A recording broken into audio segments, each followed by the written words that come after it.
of fun events that's going to be coming up in the third edition of Regions Cup. It's going to be a fun week and like 3 weeks ahead. Yeah. So SD, why don't you talk about the Regions Cup and the whole story behind that? Definitely. A nice thing for the audience. Guys, sorry to disturb you. I think our audio is not being picked up on YouTube. Sai, can you please check it on OBS once? Oh, let's start again. Good job. Yeah, we're good to go now. Alright, looks like there was a technical glitch and my starting dialog was out. So anyway, here we go again. So yeah, as we had promised last time around, we are back with a special event. It's me, Deepak Raj here, along with Sai Tarun and SD alongside me. How are you doing, SD? I'm doing really good, buzzing off the Manchester derby that just, I think, concluded a couple of minutes back. But yeah, here we are going to present you 3-week running, a lot of events, even more across 4 games and multiple drivers taking. So let's talk. I'm just going to take a couple of minutes to talk about Regions Cup and the ideas. So we know India, it's a diverse nation. It has a lot of different cultures and there's a lot of different sectors where people come from. So instead of, let's say, not segregating it, this Regions Cup is an idea, is this executing things that brings all the states, all the countries together, and basically they try to battle each other into the glory of having the best nation that is currently in IRC, best state that is currently in IRC. So yeah, it's going to be 3rd edition of Regions Cup. The last 2 editions were really bumper. A lot of good racing across 3-4 games that we host on. So it's going to be another 3rd edition, and it's going to be the biggest ever because we're going to have crossplay enabled. So consoles as well as Xbox and PS can take part in the F1 extra. So yeah, it's going to be a Bonanza Cup coming up. So it's going to be one of the best things to look forward to for the next 3 weeks. Yeah, like you said, this is one of the biggest editions of Regions Cup that we are having. The previous editions were just a week and just single events, but this time we do have a 3-week racing, a celebration of racing, you could say, over here, because this is just the start, and we're going to have a lot of events in the coming 3 weeks. So yeah, really looking forward to that. And today we are starting with the first F1 event, the Tyre Frenzy, which you'll get to know about that in a few short moments. But yeah, SD, why don't you just let the audience know about the format that you're having today? Yep. So Tyre Frenzy is basically a spin-off. It's more of a casual, it's a sort of event, but the Tyre Frenzy is going to be consisting of 3 sessions. The first session and the second session are just short qualifying, no race involved. So you'll get 18 minutes in China or at China, and have to set your best time. And out of those 2 sessions, the top 10 in both sessions get to race in a 50% race in Hungary, where there is only one stipulation. That is all That is until we see the race. So let's keep that on the whole, because that's quite an important thing. So yeah. So as you know, that's the important thing right now. The drivers will be specifically focused on getting their quali game on, trying to get the lap time, and the quali is going to be in China. So it is quite a tough track to get your traction down. So obviously there's going to be a lot of focus going on. So yeah. Before we get into all those details, why can't we have a look at our teams? You have 4 teams, if I remember correctly. Yep, definitely. I think the next slides will show you are basically the 4 regions that we have currently been assigned in the Regions Cup, and also how many members are there per region. So, can we move on to the next slide, please?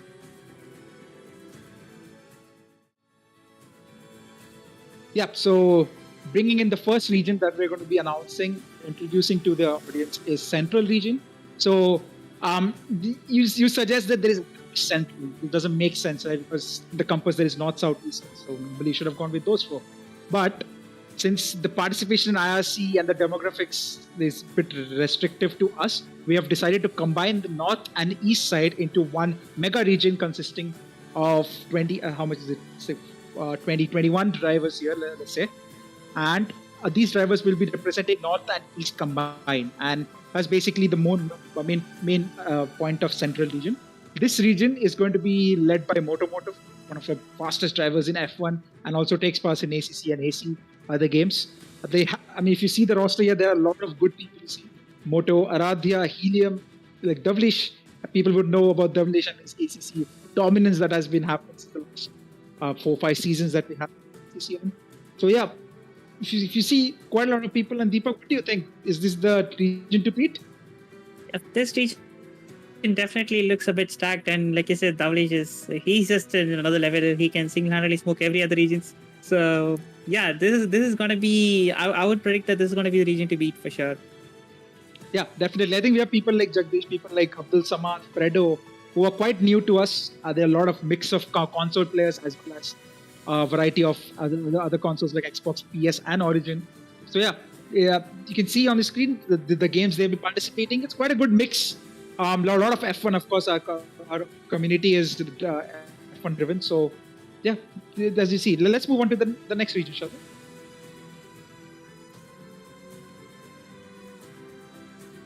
And here we have a division in the south. That's interesting, right, Deepak?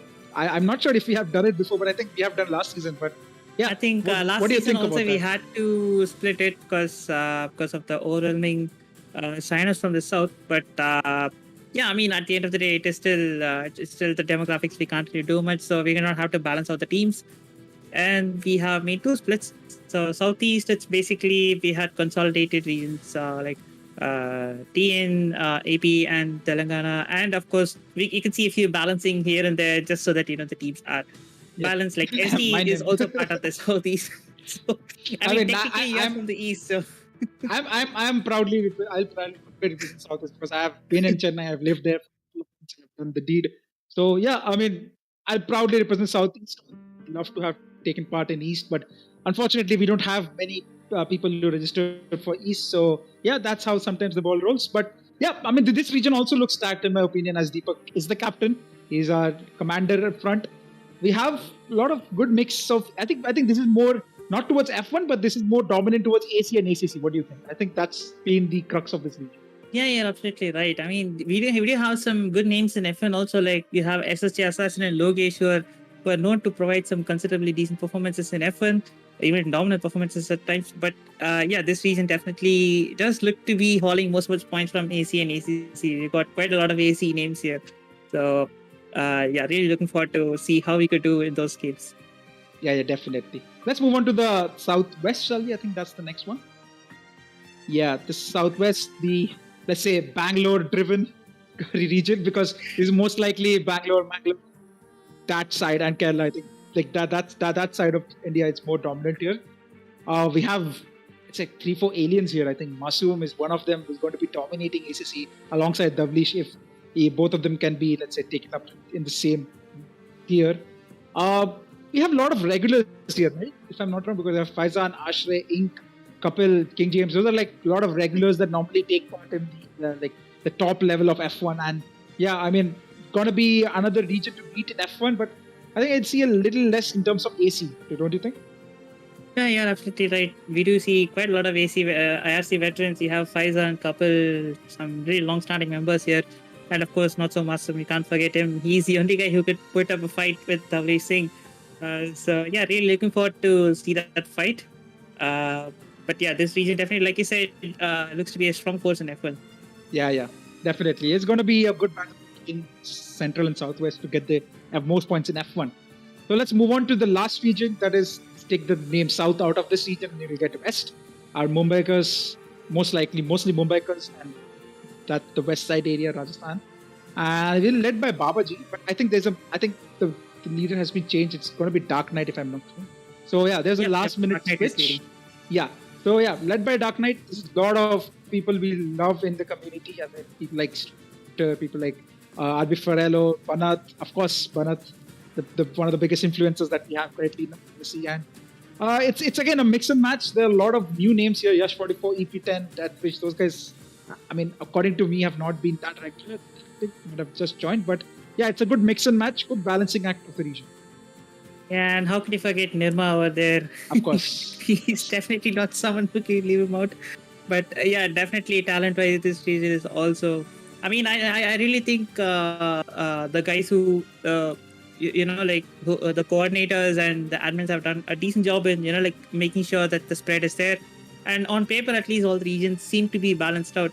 So yeah, it does look to be quite it does look like we are going to have a decent competition in the coming 3 weeks. So yeah, really looking forward to it. Yep, we got the regions and the roster out of the way. Let's actually concentrate on the event in hand. So, TYRE Frenzy, as we said, the first 2 sessions are going to be 2 qualifying short qualies, that is 80 minutes across at China. So let's see our lobby 1 participants, shall we? And here we have lobby 1 participants, 20 of course. All the grid has to be filled. I think one may be an if, but I think if everything goes well, it's going to be 20 drivers on the grid. And if you can see up top, we have the hard hitters here. We have Moto, we have 8 cylinders, we have ABD, and people like, let's say, people who are regular and do quite well enough here. Any points to take out of this, Deepak? Yeah, certainly. I think Moto has decided to take it on himself from the first. So yeah, I think he's leading right from the way. So that's pretty good to see. And yeah, we do see a decent grid over here. So yeah, this could be quite an interesting quali shootout is what I feel like. Any pre-quali predictions? I think between Moto, Logesh, and Region and Medium. I mean, obviously Moto is going to be up there. There is literally no other way of saying that. He's definitely going to be at least in top 5, what I feel like. Yeah. And yeah, Logesh and 8 cylinders, they are obviously going to be close on their heels. So yeah, I'm really looking forward to that. Yeah, do note that top 10 out of this 20 get to race in Hungary, which is another, this is TYRE Frenzy is mainly that thing. So out of this 20, top 10 best lap times will be allowed to take part in the 50% test. So let's head to this the session. Let's go to the game session, shall we? If the lobby is started, Sai? I think we're still in the lobby. Let's go to the waiting area, shall we, until we get it sorted. So, yeah, Deepak, what are your predictions? Do you think? Sign out this one. I'm not sure if this is the right screen. You have to go to the TYRE Frenzy. Yeah. Deepak, any predictions? Do you think which region out of the 10 or out of the 4 will be having more participation in the 50% race? Because it's free for all. It can be, let's say, 5 per session. So 10 people for one session take part in the lobbies today. So do you think any region is going to get all 10 in the Hungary race? I mean, after looking at the grid, to be absolutely honest with you, I have literally no clue as to what's going to happen, because it looks like a very close grid. You know, like it's going to be a matter of who holds the nerves. That's how it looks like. So yeah, I honestly don't have any predictions at this moment, my man. Yep, definitely. So still waiting on the lobby to start. Just to the viewers, just thinking about sessions coming forward. So after tonight's TYRE Frenzy, we'll be having. I hope the schedule is already gone out in social media, but just to give you a small note, this entire Regions Cup season is going to run for 3 weeks, and we're going to have each weekend will have live streams of a game that is either F1, AC, or ACC. Out of the 3, you'll be getting the schedule, and in the midweeks we have certain time attacks scheduled on a couple of games, that is AC and TR2. But for the results of those, because I'm pretty sure those sessions are going to be important in getting the final points that might make that might change the position of a region from first to second year, let's say. So yeah, those things are going to be very important. So do stick in, visit our website, and you can easily see when you can say the results are. Yep, and if you're new here watching this stream for the first time, do join IRC. There's quite a lot of fun events going on. Right now, I think Regions Cup sign-up is closed because obviously there's a lot of balancing and stuff going on. But obviously there's a lot of events coming up which you can be a part of. So please do join the IRC Discord. Follow us on Instagram for more news and updates. Yep, I think it's gonna be close to reading up. I think I just got a ping, so let's have a look. Sai, is it up?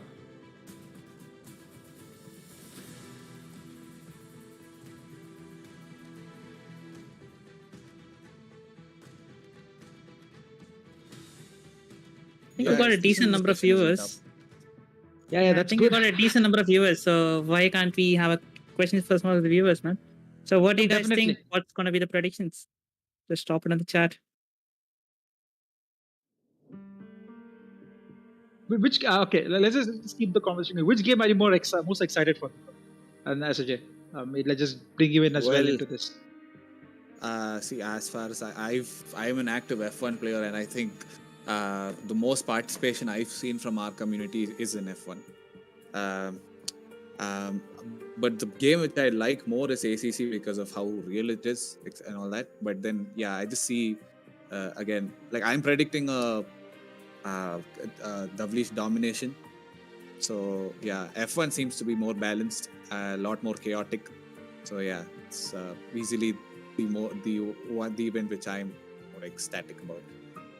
Lovely. I was expecting that from you, but I want to hear from people because he has taken part in all the 4 games. So definitely there's one game I think he's excited to take part in. I mean, I do like all the 4 titles. They all offer something that's quite unique. All 4 offer a different discipline of racing. So if you ask me, again, I would say ACC is my favorite among all the 4.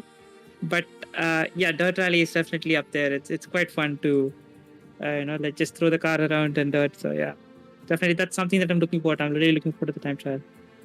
Yeah, definitely. There's one thing that the time trials won't be streamed on YouTube, but definitely if you are in a server, you can have an idea of who's going to be up top because probably you will be getting this tracker link where you can see how entire game. So yep, that's one thing probably to catch up on if you're in a server.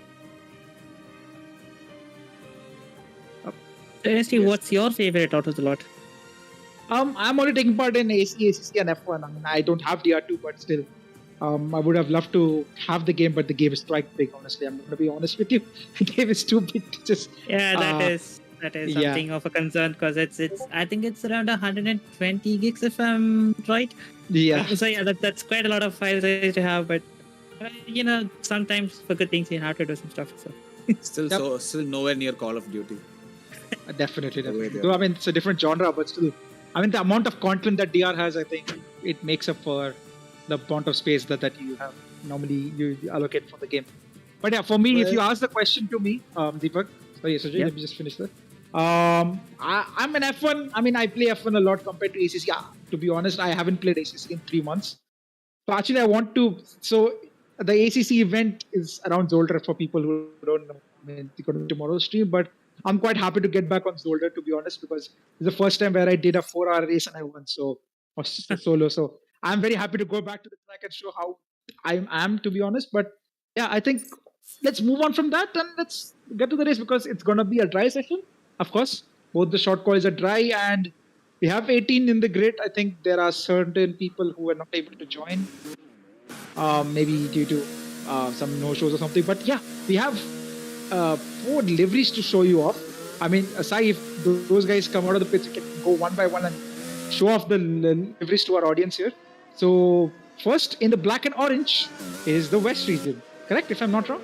I would say West, it's right? Black and gold because that's what they preferred it. So yeah, that's that's the West region. I think that's the magic of lighting because the showroom lighting it always looks better, but on track that's another different story. But yeah, this is the West region, and right now we are looking at the Central region's livery who have gone for a blue shade, light blue and a dark blue shade, which, if in my opinion, that this looks actually pretty decent on track. It looks decent. What do you think about it? Yeah, it looks really, really nice because there's 2 shades of blue here which quite combine together and complement each other really well. And I think under certain lighting conditions, it looks just excellent with the blue just shining off the colors and giving us a very vibrant look. But my region, I mean, the region I'm supporting right now, and let's say I think this is my favorite livery because it reminds me of the Williams 83 car. There's like a similar shade of blue, like white and yellow, but it's gold here. But yeah, what do you think? I think I like this livery best out of the all.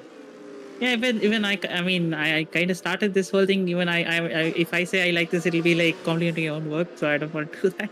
But yeah, even we also intended to go for a black and gold, but then we saw that West region had chosen something similar and we want to avoid a clash, so we just chose for a blue and gold, and this is what it is. And yeah, I do kind of like this. I was quite eager to look how it will be in the track, but yeah, it does look good.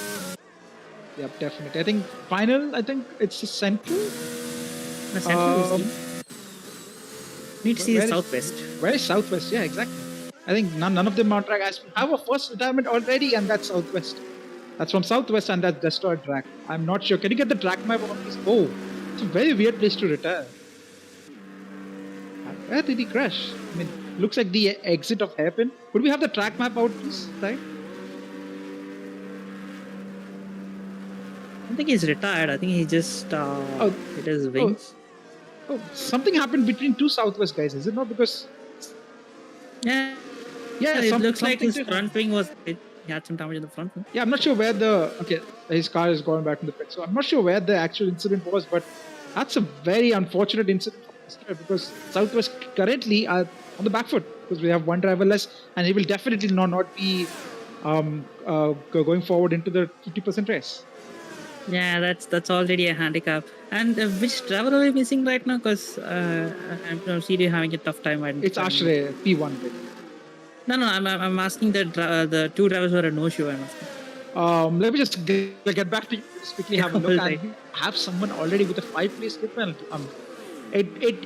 I mean, it bears very less fruit because there is no race after this, but still, that's something to worry because if that's an impeding, that's an auto 3-place grid drop. Yep. And just about to talk about the livery, but I think whenever you want to talk about Southwest livery, something bad is happening. But yeah, this is the Southwest livery. They're going for black and red, which also looks pretty nice in the sunlight. Not gonna lie. Gives me Ferrari vibes. Like, oh my god! I don't want to talk about this livery. That's a very, very I mean, good way to showcase liveries on both sides in that case because both of them were literally facing each other at that moment. But yeah, this is your Southwest livery. I like it. I mean, the black and red really complements each other. And the placement of the sponsors has been really good on this part, so that's as well. Yeah, so I'll get back to you. Give me just a couple of minutes and just have a look at who were the two drivers who had no shows and which region. But yeah. Alright, we do got some times on the board. I'll fill in for SD in the meantime. Alright, it's a pleasure to commentate it. Yeah. So yep, that's our livery there. Southeast, the blue and gold one. Logesh is topping the times right now with a 1:33.1. Nice. It's actually a decent time for a benchmark for the first few minutes of the lap, a banker lap. Yeah, that's the word I was looking for. Yeah, but low 32s is what I am expecting from the top runners here. Particularly from motos. I probably might be underestimating him, to be honest with even that. Oh, and then we have another spin. Yeah, that corner is quite notorious on the back end. I'm expecting a lot more drivers to spin out here in this particular corner. Quite a lot of traction sensitive zones in this track to be now that you think of it. I was just about to say that, like a lot of corners, they have very traction sensitive corners. Like you need to be on the edge to get the maximum out of the car. If you go off the edge, that's it. You're gonna be facing the other way or worse, go into the wall and retire. Which is not obviously what you want to do right now. Yeah, I mean, you can't even go for a low downforce, high downforce setup considering that extremely long straight of sector 3. I mean, sector 3 is effectively that entire straight. Just have like 2 corners, 3 corners. No, you got 1 traction zone, 1 long straight, and a hard braking zone. Yeah, and the penultimate corner is one to be to be watchful for because that inside curb can just completely unsettle your car if you take too much of it, and you might have been going 5 tenths faster than your previous lap, but you don't get that one corner right. It's all over. Experienced it firsthand today in my practice runs. Yeah, that inside curve and also the track limits on the outside as well. Like you can't abuse that much. Like if you go too much on the curb, first risk is of course you risk invalidating a lap on the final corner, which is obviously not a very good thing. And second thing is obviously losing your traction on the curb. So there is quite a lot of treacherous things to be handled about. Let's see how the drivers handle. So far we've got a lot of times. At least half the grid has set some times on the board, but let's see.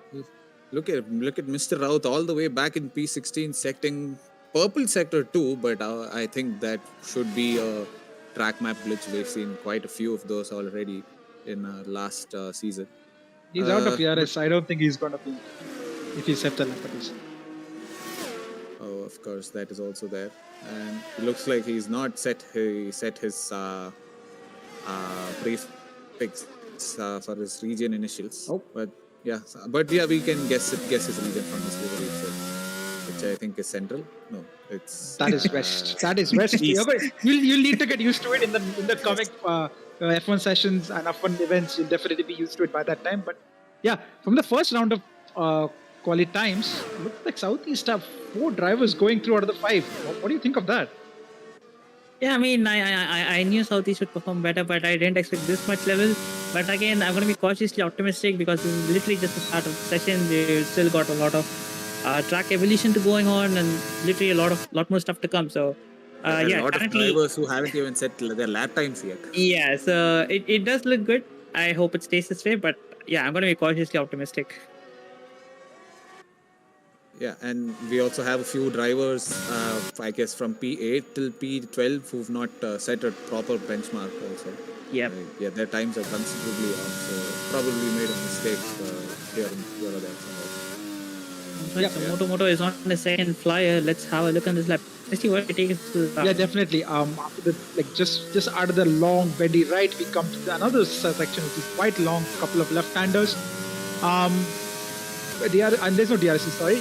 DRS completely using and just crossing the sector line. We have the hard braking zone of turn 4 or 5. I'm not 100% sure, but yeah, sets a green first sector. I mean, you need to be completely pinned. You need to have a good amount of downforce here to keep it flat.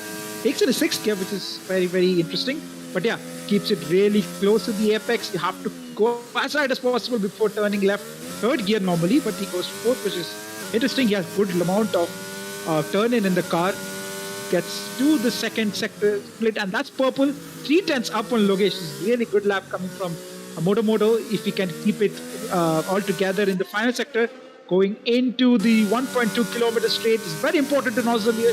Quite a bit of movement in the rear, but yes, here comes your 10 seconds of just being on the straight. DRS open. Have a lot to think about for this hairpin that's coming out. Break just before the 100-meter board and get it to the apex as quick as possible. He does it really well. Gives 3rd gear.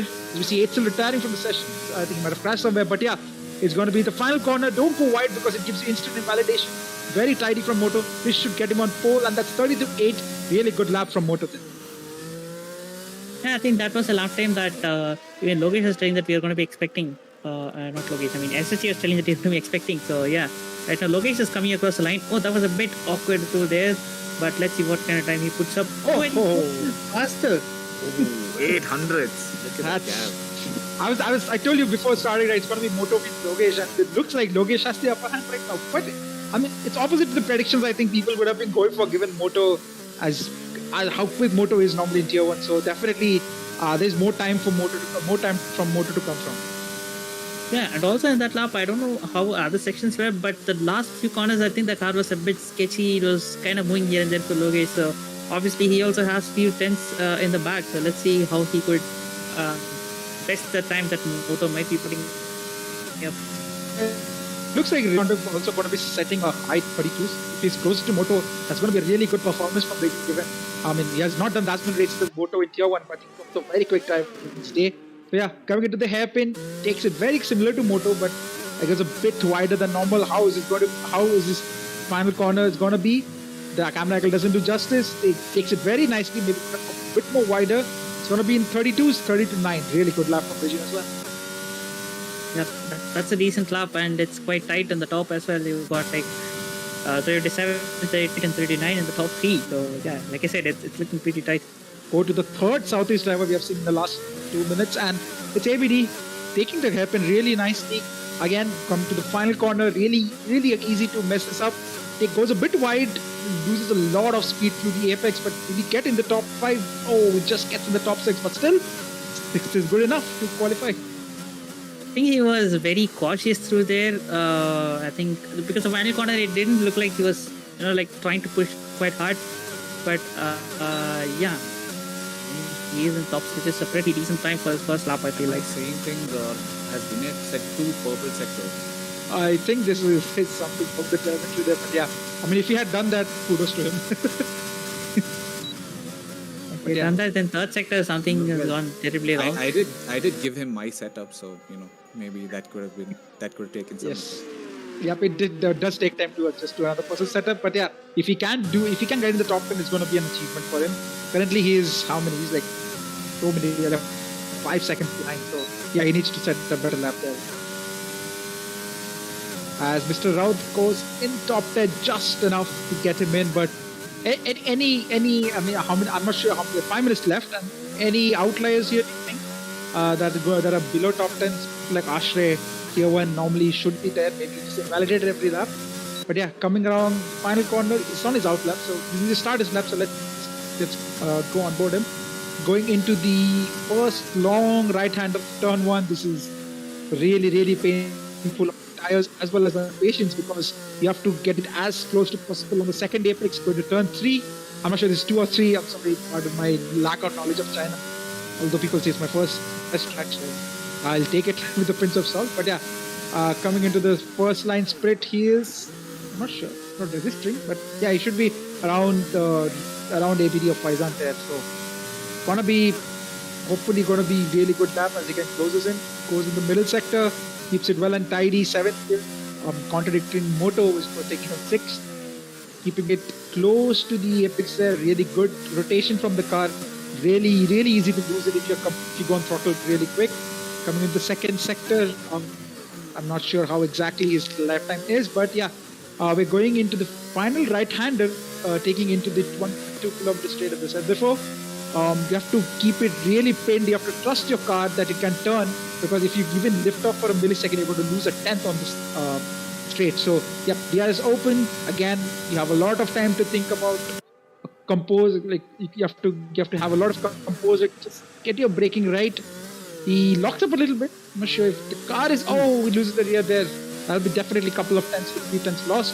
But he has to get this lap in because he hasn't set a lap time. Is it going to be enough to put it in the top 10? You're going to see in a couple of seconds. And it's P8. Good luck. Yep, definitely. I think that little squirm at the hairpin definitely cost him quite a lot of time, if he like. So yeah, I think he might... do you think he might go for another lap? I don't think so, right? I think he doesn't have time. He doesn't have time. Yeah, Sanjay, go ahead. Yes, thanks.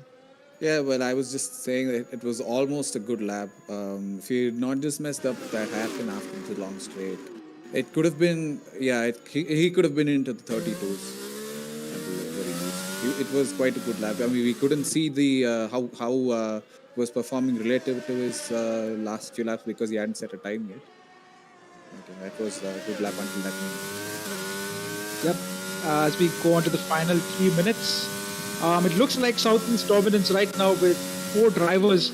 I'm really surprised with the Itzel and his time, because even though he retired by having a crash in the quali, his time is still there. But still 2 minutes to go, anything can happen. Yeah. So sorry about that. So yeah, right now the track evolution will be at its peak. So right now the guys who are going to head out will have properly optimized track. So let's see how they could take advantage of that. I do think there could be some shuffling around going on. Yep, I'm really surprised by Central, because I mean they have not filled in their best, because we don't have Helium, we don't have Sim. No, we don't. He's in best. Sorry, my bad. But I mean, we don't have Aradhya, we don't have Helium, so this is like Moto just this is having, let's say, taking the easy way out and just having Moto go through without them, let's say, having to battle their own in the qualifying. So yeah, very interested to see the strategy from Central. I think Central will have a better showing in session 2, because Aradhya's in session 2. Oh, is it? Okay. Yeah, we'll see the grid for session 2 just after this race is done, with the slide that we have prepared for you. But yeah, it looks like Southeast have taken this. What do you think? Is that too early to say? I mean, this session, yes, it looks like it, but we all know that this session is not. This session is not the main one. We all know that the third session is the main. So let's see. And as you're talking about strategy, I just realized that we haven't told our viewers about the system that we've got going on. So since there's quite a lot of drivers in each region for F1, it is restricted that each driver can take part in only 3 sessions. So, which is why it's a responsibility of the captain to allocate drivers to each session and, like make the strategical calls based on like which driver will start where, all those kind of things. That's why you see that's the captain's job, and that's why you see this talk of strategy and who starts where, those kind of chatter coming up. Yeah, definitely. I think it's a 4D chess game because you have to really plan which events are fast for which drivers. And we've also said that these drivers don't know what is going to be happening after the weekend that is today. We didn't know what's happening tomorrow, but these guys are going to be happening next weekend. So yeah, it's going to be really difficult. It's like going in the blind and planning how you're going to be splitting up your drivers to take part. Yep. Sai, can we go on board Logesh, please? Lap? Oh, he just started lap. So I think he'll be the last person to cross the line. So we can go on board any people who are just going to be finishing. So that's ABD, I think. He's one of the first drivers to cross the line in the top 10. Looks like he had a... I think Faizan is going to be crossing the line first. Is it? Is Faizan on a lap? Because I think it looks like... no, it's not. So it's going to be ABD, I think. Yeah. So I did see a black spot up ahead, so I thought that was Faizan's class. Yeah, that looks like it's going to be that was one of the others. 19. Yeah, it doesn't improve. So it's going to be ABD. Goes to the top 4. Really good lap. Really good lap from ABD. Well, that's 4 drivers into the quali from Southeast. In the top 5. That's a really good showing. Oh, goes a bit wide. I hope both were on a lap. Otherwise, it's going to be an impede there. Yeah. I think Moto is going to be set in the purple first sector. Ignore the split time, but I think it might take him on pole if he gets the lap right. Yes, he does. Oh, what a lap from Moto. 3:32.3. 3:91. Yeah, that's the Moto we know of. Yes, definitely. I think Logesh is on a lap. Yeah, he's lifted off. Yeah, his IRC is recharging. He's done. I think he's quite satisfied with his position. But yeah, I think Southeast will also be satisfied with this because there is 4 drivers out of the 5 that they have been assigned to put in this session, and that's a really good showing from Southeast. Although I think the Central and Southwest is taking it a bit lightly in this session. And dear folks, that's your quali done, and we're going to be moving to the second session soon. But let's just go through the classification.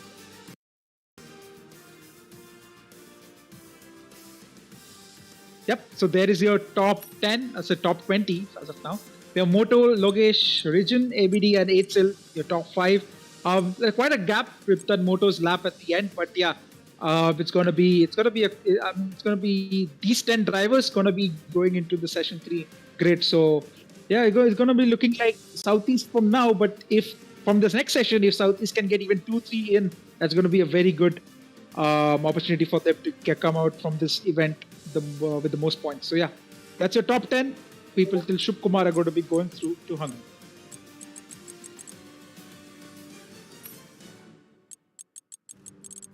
With that, I'm going to be taking leave because I'm going to be taking part. I think we have different set of commentators that's going to be coming. So could we just flip the screen side to the waiting area, please?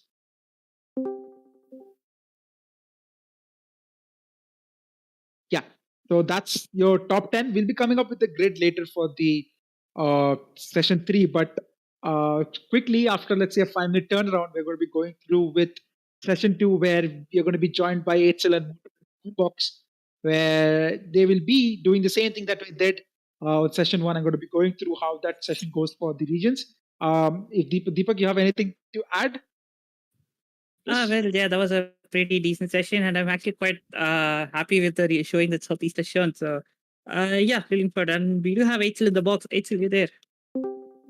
Hello. All right. So, yeah, ST, I think it's time for you to head out and get your yes. Keep an eye on me. Keep an eye on me, boys.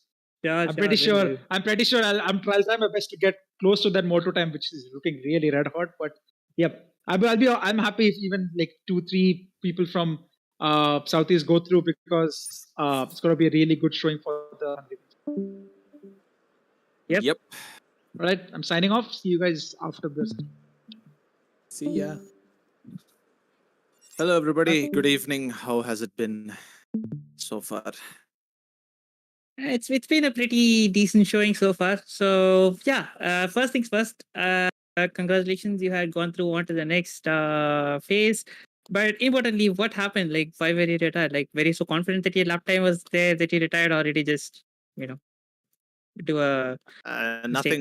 Nothing of the sort. There was no showboating. There was no overconfidence. It was literally just a case of there is a specific part of the track where you can quite easily lose the car, and I just bottomed out and lost the car just before the left-hander that leads on to just at the end of sector 2. Really, I just lost the car, went into the wall, and it was at a substantial speed enough to destroy the car. So unfortunately, bit of a bozo moment from me there, but luckily, in retrospect, the lap was good enough for P5. So I think Southeast had 4 people in the top 5. Moto was the only one who was not part of that, not part of Southeast. So yeah, we're in a strong position going forward. No assumptions. Speak of the devil, he has joined the VC now. So yeah, we're in a good position going forward. But I feel like this second qualifying session is going to be a lot more spicy because there are quite a few well-established names in there who will want to put themselves into that final session later today. So I'm looking forward to it more so Yep. than the first one. The second's going to be quite spicy. Hey, hello, Moto. How are you doing, man? Hey, what's up? It's been a while, hasn't it? Yep. It's been a while, and it's nice to have you guys back in the com box. So yeah, I mean, how was your quali session, man? Like, you got pole with a really good lap time at the end. I mean, it was kind of uncharacteristically a bad swing from you, at least by your standards, for some time. And then yeah, you just came out swinging. So yeah, it was Yeah, quite I a nice mean, lap. I just loathed this track, so I mean, I really despise it. And yeah, I couldn't quite hook it up at on the first stages. But then I think the track evolution helped me a bit. So yeah, I mean, but yeah, less said about that, the better, because it was quite a disappointing session for our region as a whole, because only 2 of us made it through, whereas Southeast, I think, has dominated and they've probably got more points in total than what we have. So yeah, I mean, it was okay, I guess. All right, all right. So yeah, it did look like even I was quite taken aback by the result, but yeah, I mean, it is something to be expected. Because even at the start of the stream, I said I literally don't have any predictions because anything can happen. So, yeah, looks to be a good, interesting session. And with that, I think it's time for me to take leave. And Itzel and Moto, you guys carry forward on this. So, yep, see you guys later, and have a great weekend. And yep, on to you guys. All right. Yeah. So Moto, that was a spicy first session where you took pole. I was in the session as well and I was watching for a substantial part of it, and it seemed like a two-way Mexican standoff between you and Logesh from Southeast. So maybe we can talk about that a little bit while the second lobby is getting started. Did you at any point think, oh no, that pole position is in a bit of jeopardy? Because it did seem like Logesh was going faster, but then he backed out of that final qualifying push lap. So maybe there was. Not quite. I had quite a bit of time in all 2 of my other laps. Sorry. But yeah, it was kind of nervy towards the end. And yeah, the pressure did come down because I just had 1 lap to do it. And Logesh, I was already ahead, so he could choose to relax a bit. I think he didn't quite have a good last lap. I was spectating him. I was seeing him weaving the wheel away in dismay that he couldn't quite improve. But yeah, it was a fun little 1-2, a 1v1 if you will. But yeah, I just really this track doesn't gel well with me at all. It's a very awkward circuit, a very technical circuit, might I add. But maybe race trim it's a bit better, but certainly not fun to hot lapping. That's for sure. Yeah, I think. China is definitely a bogey track for me as well. It's not really one of my strongest tracks. So yeah, I think I was a bit lucky as well to get through there, even especially with the retirement. Yeah, I retired halfway through qualifying session on an outlap. That was fun. That was interesting. But yeah, still the time was enough to get me through. But I think I was lucky there. definitely, for sure. Because there were definitely faster drivers who were not able to get a good lap in towards the end, which is a shame because they will lose out on the Hungary event later on. Yeah, I mean, Hungary is one track I'm looking forward to. I really love that circuit, and I think you do as well. It's one of your favorites, if I'm not wrong. I'm rubbing my hands for that one, proverbially, if not literally as well. But yeah, Hungary. I'm looking forward to that. I was particularly motivated to get into the Hungary race later on the Hungary event, which is going to be quite interesting as well. So stick around for that. The tire frenzy. I'm sure the rules have already been explained by the previous commentary team who've just headed out. So it's going to be an exciting one, and if I'm imagining it right, it's going to be quite hectic as well. And the starting order is not going to be the finishing order under any circumstance. With that level of unpredictability, it's definitely not possible to have this. Yeah, absolutely. I mean, the tire frenzy might as well just go through it again. Basically, require all the drivers to go through all 5 compounds of tires available, which is the medium, hard, soft, and inters, and the wets. Albeit, it doesn't matter what weather there is on track, you just have to use all of them. A minimum of 1 lap is required.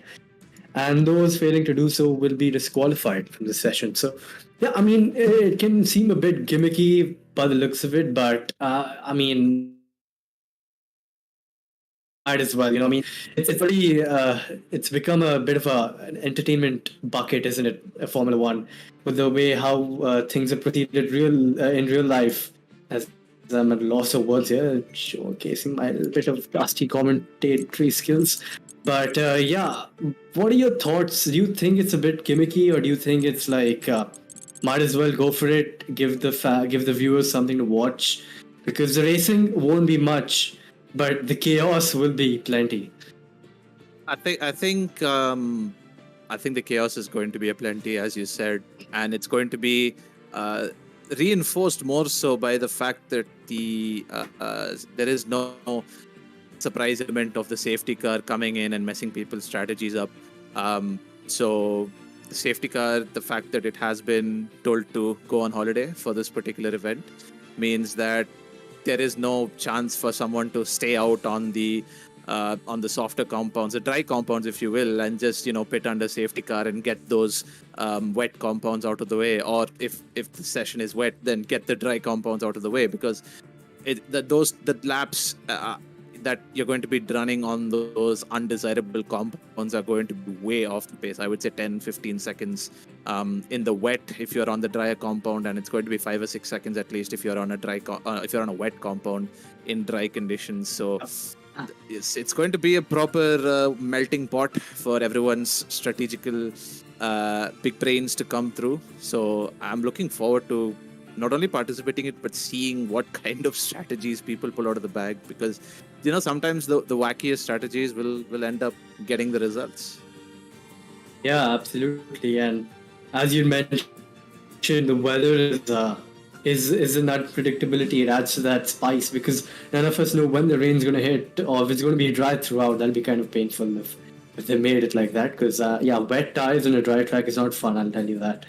Or if it's going to be a dry to wet or a wet to dry, we don't know any of that. Neither do the viewers. So it's always going to be hilarious and even exciting to watch as to what the drivers will do, what brave strategies they will pull. So it's going to be fun to watch and to participate. I'll give you that.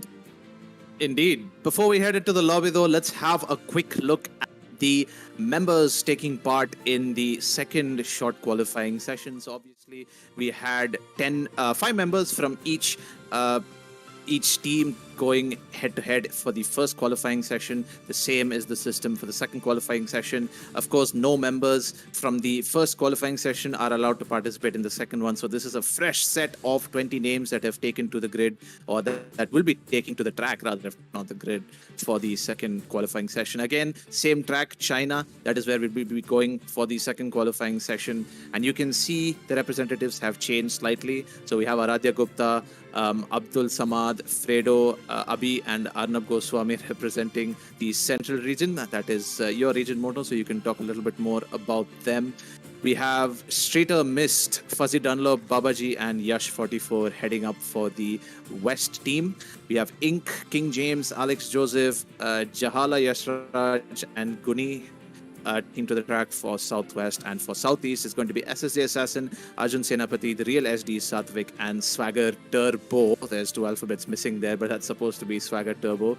So that's your 20 heading into session 2. What are your thoughts? I feel like, in a way, this is a much more balanced grid than what we saw in session 1. I think the pace difference between the fastest and the slower driver here is going to be not as great as it was in the previous session. Oh yeah, absolutely. It's a way, as you mentioned, it's a very balanced grid. It's spread quite evenly. Some notable names, at least from my region, is Aradhya, who's devilishly quick around here. It's one of his favorite tracks. He told me before when we were practicing. So yeah, and I had to keep out for him. A real SD really adores this track. I don't see what he sees in it, but yeah, he does, I guess. And yeah, it's a really strong track from him, a favorite of his, so another name to keep an eye out for. Ink always there, sneakily in the ranks, because yeah, he's just very quick in general, is Ink. And he's more of a race trim person, that's for sure. But even qualifying, he's improved his pace quite a bit over the course of the last season. Babaji as well, a veteran of the game, and yeah, it'll be interesting to see what he does. Dan also really good. Dan SSJ Assassin also really good, really handy around this circuit. So that's from my side. I think these are the few names we have to keep an eye out for. Satvik might mention he's come back from his huge hiatus. He was an OG of IRC, if you will. He used to race here before I joined IRC, which was back in 2020. So he's been here since 2019, I think, ever since the server was made. So yeah, it's good to see him on track again after a long time. But yeah, that's it from my side. I think these are the names you ought to keep an eye out for. But what do you think, Itzel? What are the names you're looking out for? I think you've talked about all the main names so far, but I think what I wanted to point out more importantly is that every region here has got fair representation. I think every region here has got one absolutely rapid driver or two absolutely rapid drivers. In the case of Central, you mentioned Aradhya Gupta. In the case of West, we have Babaji and Streeter, who, given the right conditions and given the right motivation, can, put in some absolutely scorching laps. For Southwest as well, Ink and King James during quali can become a real weapon for them, can become a very important tool for Southwest as well. And for Southeast, we have SSJ and Real SD, and maybe even Swagger could put in a good lap. It's possible. He's got the pace, and more importantly, I think everybody, with the odds that are on the line, that you have to get into the top 10, because normally in a race situation, quality doesn't have, I would say, as big a connotation on the overall result, because obviously someone up ahead can have a bozo moment, take out 5 or 6 drivers, and then you can, slip into the top 10 pretty easily. But since the 10 drivers that get knocked out here will not participate in the race later, I think there's more of an incentive for the drivers to do well and to put in a good lap. So I think really anyone here, apart from the few notable names, can get into the top 10. And I think that's what's going to make this upcoming session very exciting. And it is going to start very soon. We will head to the lobby once it is up. So do stay tuned and keep an eye on the stream. Some comments pointing out the fact, look out for Yash and Fredo. They are quite rapid, so you'll definitely have to keep an eye on it. As I said, everybody has got an equal opportunity to get to that top 10. Everybody's got an equal chance. Someone who's, not normally finds themselves up ahead can put in an absolutely mega lap. It's something that's possible. So anyone, literally anyone, you have a 1 in 20 chance of getting into that top 10. That might not, the math might not be quite right there. So please don't quote me on that. But there's an equal chance, is what I'm saying, for everyone to get through to this final stage, the final race, and the additional motivation is going to make it pretty spicy as well.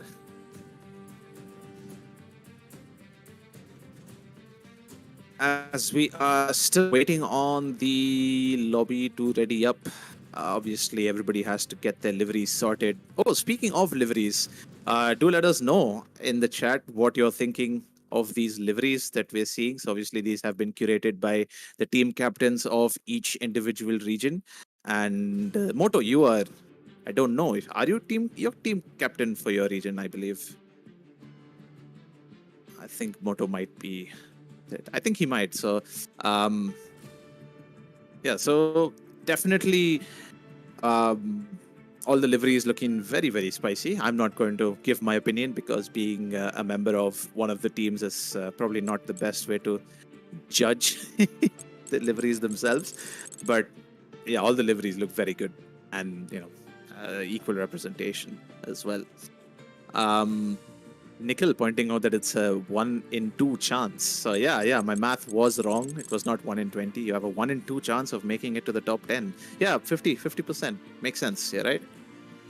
50% chance of making it to the top 10. The top 10 go through to the final event of this evening, which is the Hungary 50% race, which is going to be the Tire Frenzy. Of course, very, very unpredictable and new concept as well. So that's going to be one to keep an eye out for later on.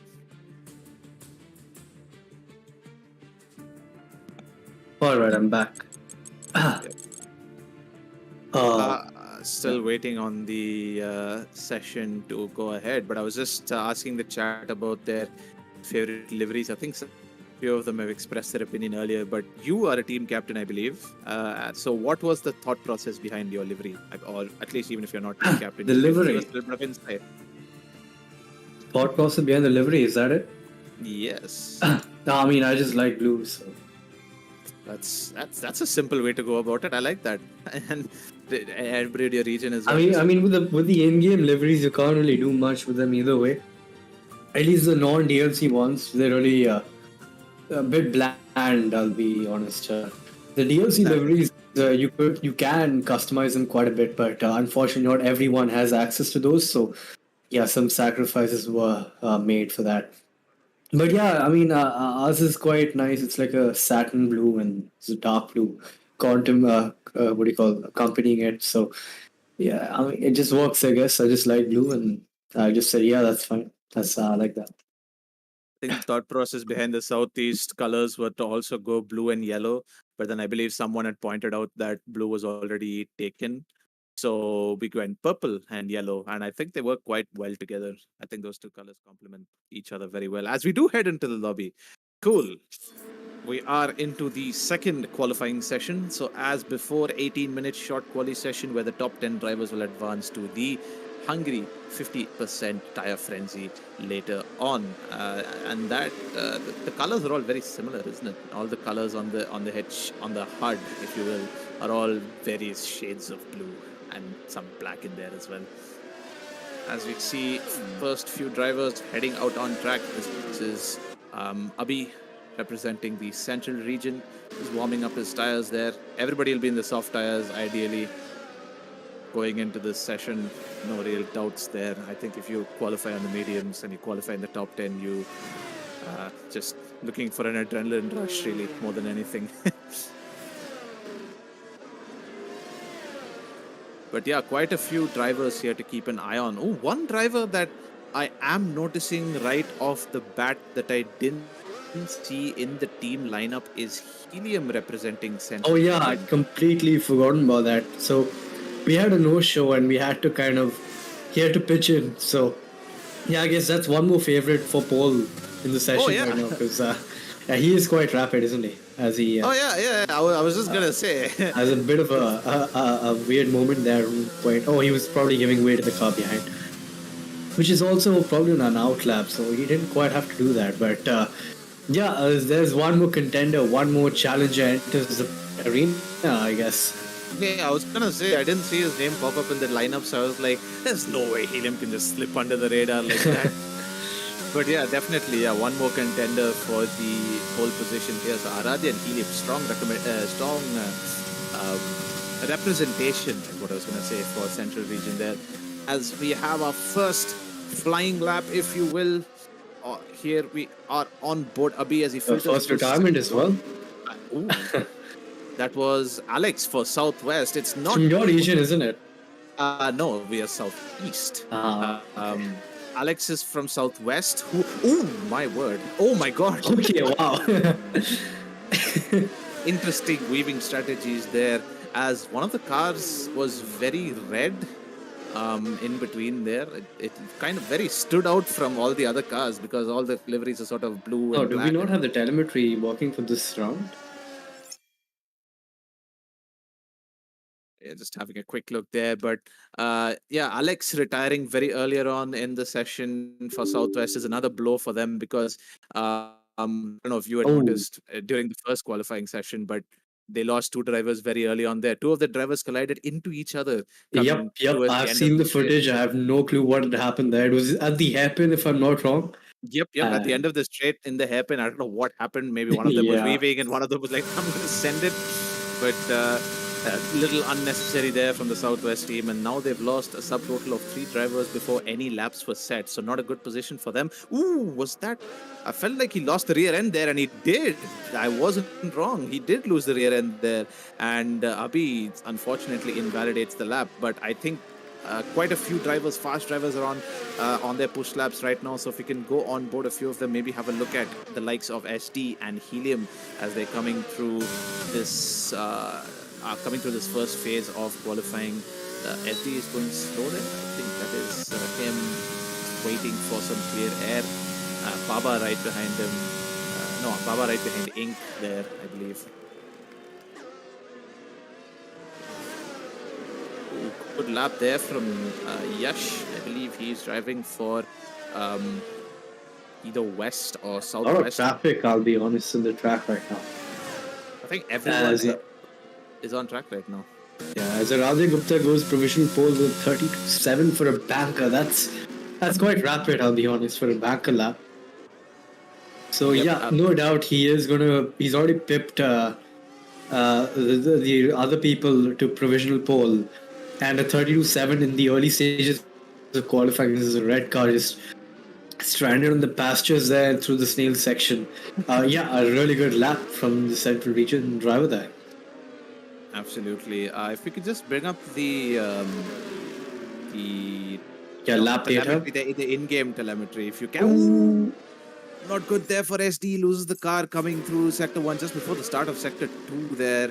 Not ideal for the southeast driver there, who's definitely he took one look at the qualifying order from the previous qualifying session and he goes, I have to beat Moto. That has to happen.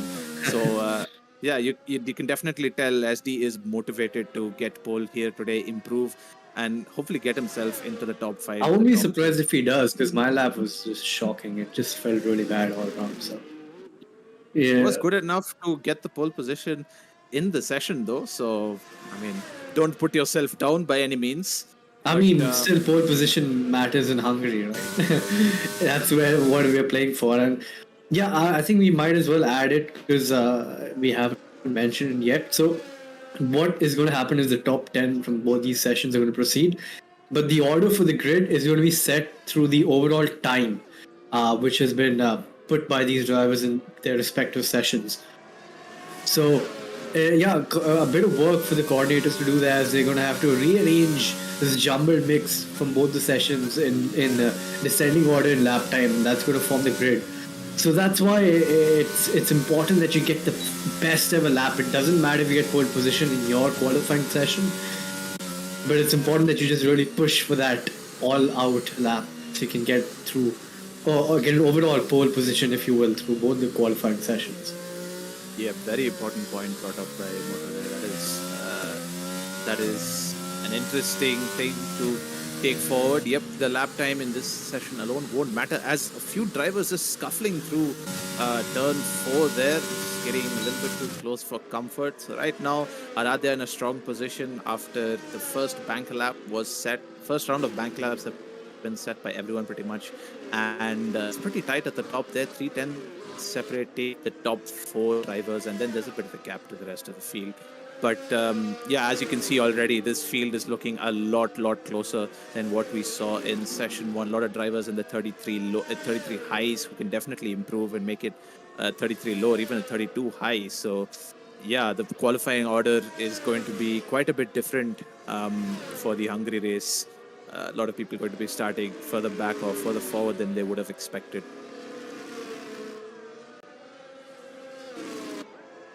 Abhi still struggling to get a lap on the board. I believe this is another push lap from him. If we can just get up the in-game spectator menu, if we can.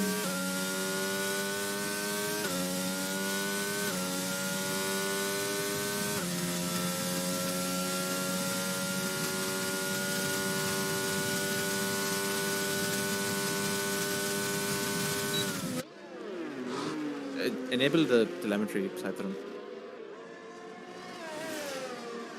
There we go. So yeah, not a particularly good push lap there for Abhi, quite low on battery as well. But he does cross the line to get that first lap on the board, and it's a 1:36.4. Ooh, not quite representative. He has to have had a moment in his lap because, 36 is not quite out there, is it? As you go on board, Helium for his lap, very rapid driver. So let's go on board and see how he tackles this behemoth of a circuit. Out of turn 5 or 4, I think, one of the trickiest traction zones, if not the trickiest traction zone in the entire calendar, if I might add, because you're turning and you're throttling out at the same time and it's low speed. So yeah, it's just so hard to nail the circuit. But he seems to have got that down quite nicely as he approaches his flat-out left-hander, putting his car all on the left-hand side to get the maximum widest possible entry for the right, trailing a bit into this corner, instantly on the par, keeping the momentum going through his double left, and you can't take much of the curve there because the car will bottom out quite easily in this game. As he goes purple in Sector 2, according to the game, so far seems like a very clean lap. Look how conservative you have to be on the throttle coming out of that corner there, because the car is just so loaded on all 4 tires there, the right tires especially, just so weightless because it's uphill as well, it's cambered, it's banked, it's low speed, all these factors accounting for how hard it is to put down the par there. Another very hard traction zone as he approaches the hairpin. It's a bit of a wiggle on the exit into the last corner, very satisfying if you nail it right, and he does sink to the right hand side, and that's a 32.6, a very competitive lap time from the Central Region driver there. Yep, great representative lap time there for him. 4/10 faster, I believe, or almost 5/10 faster than his previous lap. So good lap there from Helium at 32.6 and displaces Aradhya by 1 position at the top. But one thing that I'm also noticing right now is there is no clear-cut dominance top from any particular region. It's a mix of all regions. We have 2 central drivers, we have a few southeast drivers, we have a few southwest drivers, we have a west driver in there as well, and a few drivers who haven't added their region. So I think they are central drivers as well. I believe Shrikant Das and Tanishq B. Kiran are also central drivers. So good performance here from the central team as Aradhya puts it he's on. beaten my lap. He's going to get pole. Don't want to rub in any salt, but that didn't take long. Yup. I told you he's damn quick around here, and not surprised that he's got pole there. Yep, A provisional pole. I mean, yes, Helium can usurp that, but I see that's kind of unlikely because Aradhya has put in the hours into this track. One person just kind of winging it. Yeah, one person who I'm really surprised hasn't managed to improve on the lap is SD. He has remained in the pits since his first lap went a little astray. He spun just at the beginning, just coming into Sector 2, and he hasn't really improved since, still sitting on a 152, which was the lap where he spun. So SD is leaving himself very tight here, probably just wants to do the one lap, but for his sake, that lap should be clean, that lap should be traffic free and mistake free as well if he wants to challenge for those guys ahead. But while we were talking, another driver has slotted themselves into P2, and that is Yash 44, Guzalia 24 with a 132.6. So he's just pushed Helium down 1 position, but not by far, only 9 thousandths of a second separating. Oh, nice slipstream this driver's getting from the car in front. Hopefully moves out of the way. Doesn't seem like he... Oh, is that planned?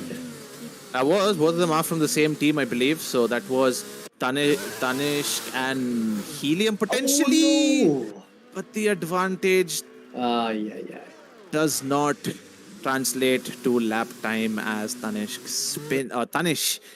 spins there at the hairpin. Unfortunate, because he received a mega slipstream down the back straight from one of his teammates there. Yup, that was easily at least 2 and a bit tenths in the back from the slipstream alone. So yeah, kind of a wasteful exit there out of the hairpin, not quite capitalizing on the help from his teammate. But yeah, still Central looks strong with 1 and 3 right now. I don't know what region Yash is from, if you could confirm that. I think he's from West, if I'm not wrong. He's from West. Yeah, I think he just hasn't got the abbreviation in his team handle. So yeah, he is from West. Oh, sorry, in his PSN ID. But Baba moves himself up into P9 with a 1:33.4 lap from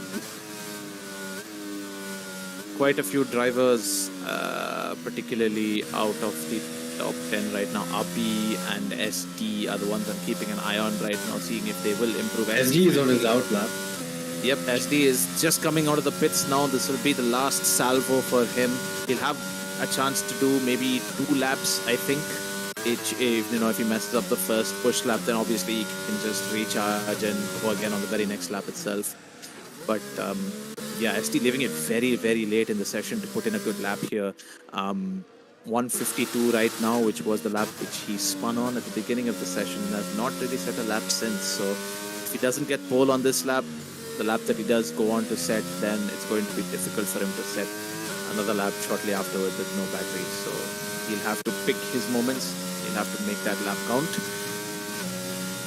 Drivers who were out on the track just now have pitted in and will pit for their final set of soft tires and will head out again, because track evolution is a big factor at this track. It can make quite a big difference to go out in the final few seconds of the session versus the final few minutes, and that will definitely have an influence on the result as well. So we have that's King James coming around the final corner there, and no, he's diving into the pits, so it's not really big. Could we go on board SD? I think he's on a flying lap right now. Yep, SD has. He nearly loses a car just exiting the corner for his hot lap there. So very lucky he didn't bottom out quite enough there. But yeah, approaching the snail section, you have to be ever so patient here. Gets a nice smooth line through there, I'll be honest. Throttles out quite early, gets on the power very well, looks very good so far. Could we have the lap data on as well, so we can see where he is representative to the other drivers? So I think we just missed the split by a bit, but yeah, he's still pushing on. This is a flat out corner. Ooh, nibbles the curb there. You don't want to do that. Shifts out to 4th gear. That's a bit too low for my liking. Misses the apex for that left-hander. And yeah, it's sort of falling apart in this middle sector for him, but still looks like a pretty fast lap. He's got traffic. Of course, he's 3 seconds up because he had a shocking lap. Ooh, is he going to get... Okay, he doesn't get impeded quite enough there. Oh, gets a snap of oversteer on the exit, and yeah, that's kind of going to ruin the momentum all the way down this 1K long straight now. Oh god, sort of weaving and glitching out into the wall. Hopefully he slows down. Yup, he does. So SD has a clear bit of track for him for sector 3 into the hairpin. Brakes nicely down to 2nd, throttles out to 3rd to 4th. And then preparing yourself for the last corner, you want to flick the car in. Don't take too much curb, takes quite a bit. And as you can see, that unsettled the car quite a bit, and it's a 33.3. Puts him in the top 10, but not a very clean lap, I'll be honest. From SD, as Aradhya has spun. He spun on his out lap, hopefully. Yeah, that's his out lap. So he's got time. You know what? I think SD might not be safe here. I think there are quite a few drivers behind him who can improve, because SD on a 33.333 right now, but King James behind him, Baba behind him, Ink behind him, all 7. Might as well push him to the top 10 with a satisfying lap time like that. That's extra points. It has to be. I think more importantly, SD will miss out on the Hungary race if he doesn't qualify in the top 10 right now. So that might be a huge blow for Southeast if they lose SD to that in that final event for today. Just left it a little too late in the qualifying session and asked way too much of himself. He will maybe try to improve on that lap time, but after a fully drained ERS, that's not going to be much there. Streeter retires from the session. Ink moves up a position. Now in ninth.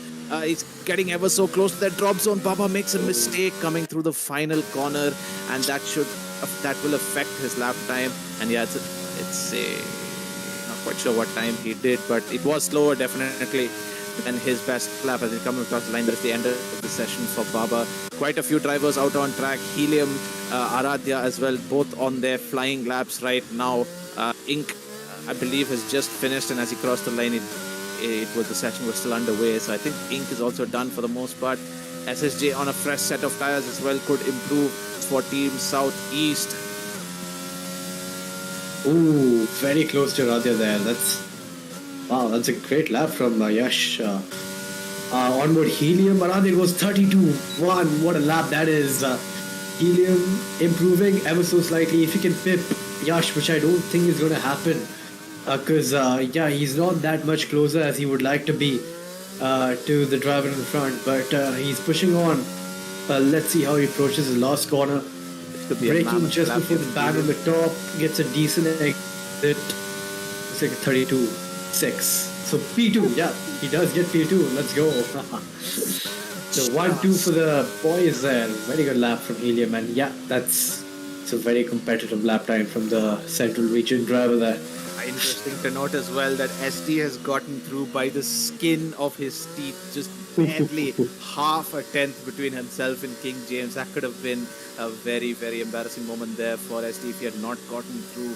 Had so much time to set a lap and yet couldn't manage to do so, but he gets through by the skin of his teeth, as I mentioned there. And Aradhya and Helium putting on a real show for the Central Region, picking up 1-2. Yash as well, not too far off. With a great lap from himself, putting the West team in a good position. But I believe he is the only West region driver. No, Streeter is there as well. Okay, so Streeter and Yash are the only two West region drivers to get through from this section into the Hungary event just shortly after this. But your final finishing order for this second short qualifying session: Aradhya Gupta lighting up the timing sheets with a 32.1 and Helium not too far behind with a 32.2. Yash 44 with a 132.3 in P3. Arjun Senapati with a great lap for Southeast getting into P4. Anish in P5. Ink bringing up the first Southwest entry in P6. SSJ Assassin P7. Shikandas P8. Streeter P9. SD getting through barely in P10. King James P11. Baba P12. And missed P13. Swagger P14. I believe Abhi and a few other drivers were just behind there to round off the top 20. So Abhi, Guni, Fuzzy Dunlop, Jala, Yashraj, and Alex, who had retired earlier on in the session. Interesting, spicy. Those are the words I'd use to describe the qualifying session. And I think you will agree with me there, Moto. Yeah, absolutely. Very good lap times for the drivers there, at least from my region. Proud of them. But yeah, very spicy qualifying session. The SG missing out not missing out, just barely is making it through by the skin of his teeth, as you mentioned. And some surprising names in there as well, especially Yash, the driver from the Western region, getting into P3. It's a great performance from him for the West region. And yeah, it looks like it's going to be an exciting 35 laps in Hungary. Absolutely. So that is the end of the second qualifying session. So now the qualifying sessions are done for the Tire Frenzy event. So the top 10 from the first session, top 10 from the second session are both going through into the final event, the final Tire Frenzy event. And as Moto mentioned earlier, the qualifying order for the final event will be based on the individual times of drivers from both sessions. So assuming you set a I don't know, like for example, Moto set a 32.3 if I'm not wrong. So he should line up around P5 or P6 in the overall lobby, because I believe there were 3 or 4 drivers who went slightly faster than him in the second lobby. So that definitely makes sense. So the race is a 50% race for the Tire Frenzy event, and it is around Hungary. So yeah, it's going to be a spicy event and a good representation, I believe, from all the regions as well. We've got a lot of drivers from each and every region making it through to the final event, so it's going to be nice and fair and balanced for all the drivers. So I'm looking forward to taking part, looking forward to be involved, and I'm sure Moto, it's the same for you as well. Hungary is a magnificent track to drive, but it's going to be a real challenge to race there. Yep, absolutely. Another very technical circuit, but this one it's much harder to overtake on. So the racing spectacle might or might not be there, but yeah, it looks like it's gonna be a good one. So yeah, all up for it, and the grid is exciting. The race settings look spicy, and yeah, can't wait. So your commentary team for the main event today will be simply YT and Swagger Turbo, who will be taking over from myself and Moto in just a short period of time. So they'll be accompanying you and keeping you entertained throughout the course of the event. And trust me, they're getting the best slice of the action, because that Hungary event is going to be all over the place. It's going to be carnage, it's going to be chaos, it's going to be beautiful. And everyone is going to really have fun in the chat. I believe it's going to be really fun in the VC as well. I think everybody's going to be... I think a lot of people will be losing out and a lot of people will be gaining. So it's going to be interesting to see how the strategies play out. That's going to be the main factor in all of it. So the Tire Frenzy, if you are just joining us, it's just a case of running all 5 tire compounds, that is all 3 dry compounds and both wet compounds over the course of a 50% race. So you can just pit for the tire, come out and then pit again on the very next lap. You only have to technically be out on track on any set of tire to count, for it to count as you having driven on that tire. So regardless of the weather conditions, you will have to use all 5 compounds of tires: soft, medium, hard, inters and wets. So depending upon when you choose to pit and when you choose to use your tire sets, it's going to be a really interesting race, and you're going to see a lot of different drivers go for a variety of strategies, and we're going to see a very topsy-turvy grid. Grid will be set by the times set by each driver during the qualifying session. So the top 10 of each session that we have just gone through right now will be consolidated, and then the times will be sorted out, and the starting order will be set based on the cumulative times of both qualifying sessions top 10s, and then we'll have 20 drivers hopefully taking to the grid for the event very shortly. So stay tuned. The evening of racing is not over yet. There is still the main event coming just around the corner, and we're looking forward to it just as much as you are. So stay tuned and we'll be right back.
Are we off? Are we off?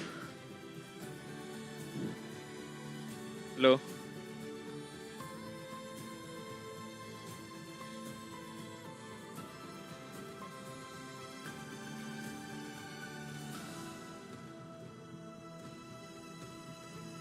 We are live still, simply. We are live.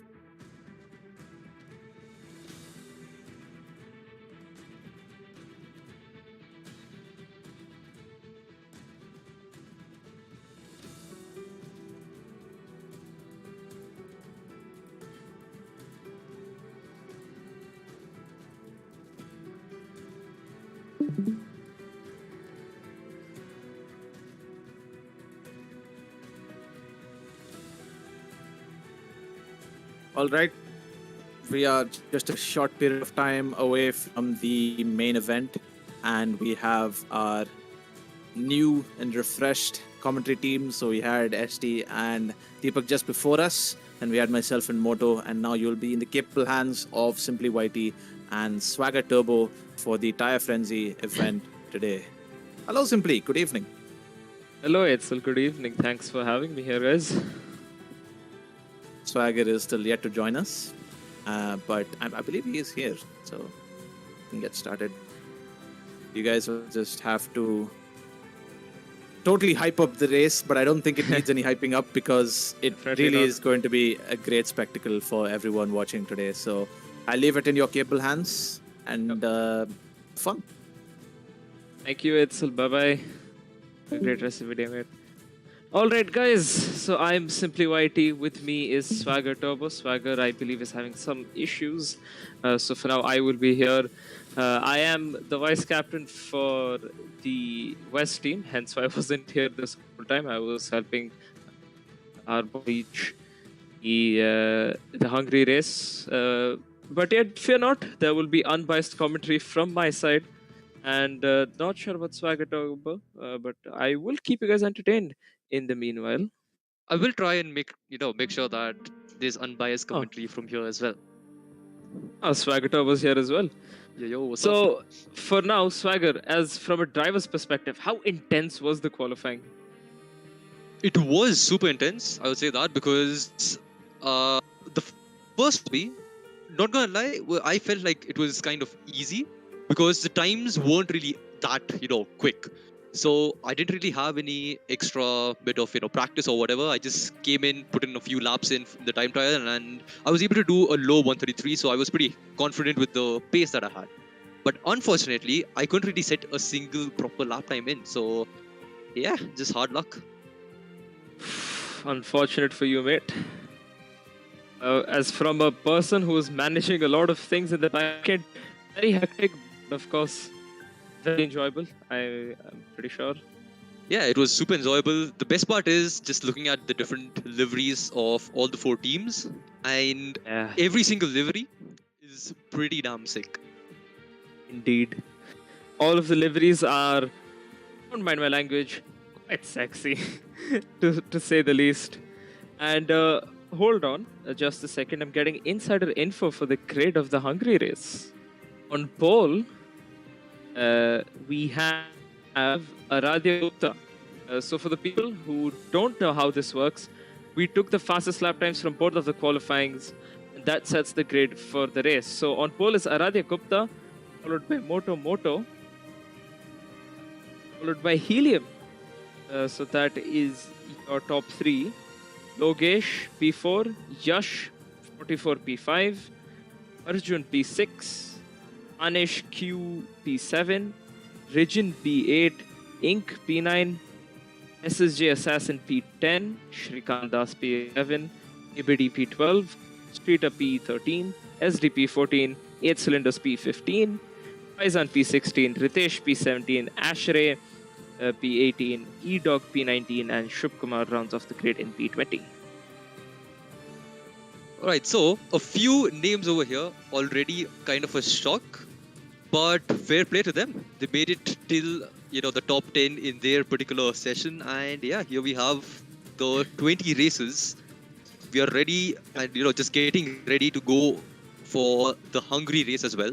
and any predictions from your side simply. Predictions.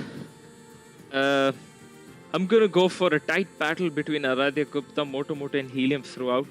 Lokesh might fall behind by just a bit of the race, and as an underdog for the top 3, I'd say Yash. Yash has shown a lot of pace, from his time, not only in the qualifying, ending up P2 in his session, but also in race pace. So pretty confident with Yash being the underdog in the top 3 fight. He could perhaps fully end up there in the top 3. But I think a final order would be Moto P1, Radhya P2, followed by Yash in P3. That's interesting. So basically, you're telling me that mostly the central guys are gonna dominate this session. They are quite quick, but again, Aradhya, although being quite quick, he does make a few mistakes here and there. Of course, it does get compensated out with his amazing pace, but yeah, he does have a few mistakes that happen with him here and there. Sometimes it's unfortunate incidents he cannot avoid. So perhaps because of that, Aradhya might not be in the top 3, but yeah, it's just my predictions at the end of the day. I mean, the central guys are pretty quick. So, yeah. So, I'm going to throw a name just out there randomly. And I have a feeling that the GOAT, Shubh Kumar, is actually going to do well over here with the mixed conditions because we have full wets, then which, will obviously go to dries and maybe back into. So, we don't really know the exact weather, how it's going to go. But I feel like with all the different compounds that these guys have to use, there are a lot of people at the back as well who keep their, if they keep their nose clean, they might have a very, very good chance for, getting a proper position for their team. Indeed, it is, because in Hungary, you essentially cannot pass. It's a pretty quick Monaco as real-life drivers would drive it. And yeah, Shubh Kumar,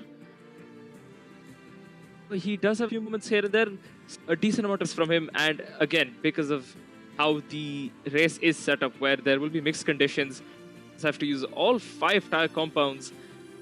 This really just comes down to how well you can pull off your strategy. If you can pull off an amazing strategy in the first stints, or in the later stints, whenever it will be dry, because there's only going to be a short patch of wet, which again, you won't really have to kind of make a strategy for. It's just whenever it starts raining, go on to inters, and then when it gets heavier, go on to wets, and then when it starts drying, that is when it's important, because most people to make a call when it goes up to the dry bit would perhaps be in the lead. So again, summing up my whole point, it is essential to pull off a good strategy. The pace really doesn't matter here again, because you really can't pass in Hungary. So that is an important bit. And of course, as you said, keeping the nose clean.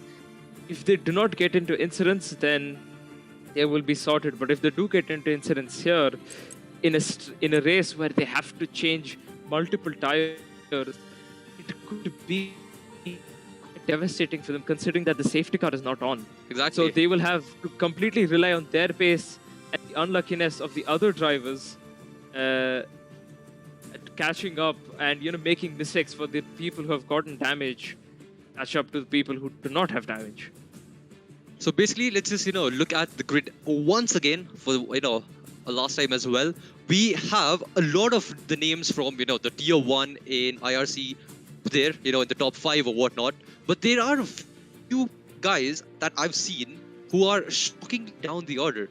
So we have the likes of SD, Eitzel, Faizan, and as well as Ashray, who are supposed to be T1 drivers, and they are down the order. So for them, maybe they'll make a charge from the back of the pack. We'll have to see how it goes, and I'm really excited to see what these guys from the back of the pack can do.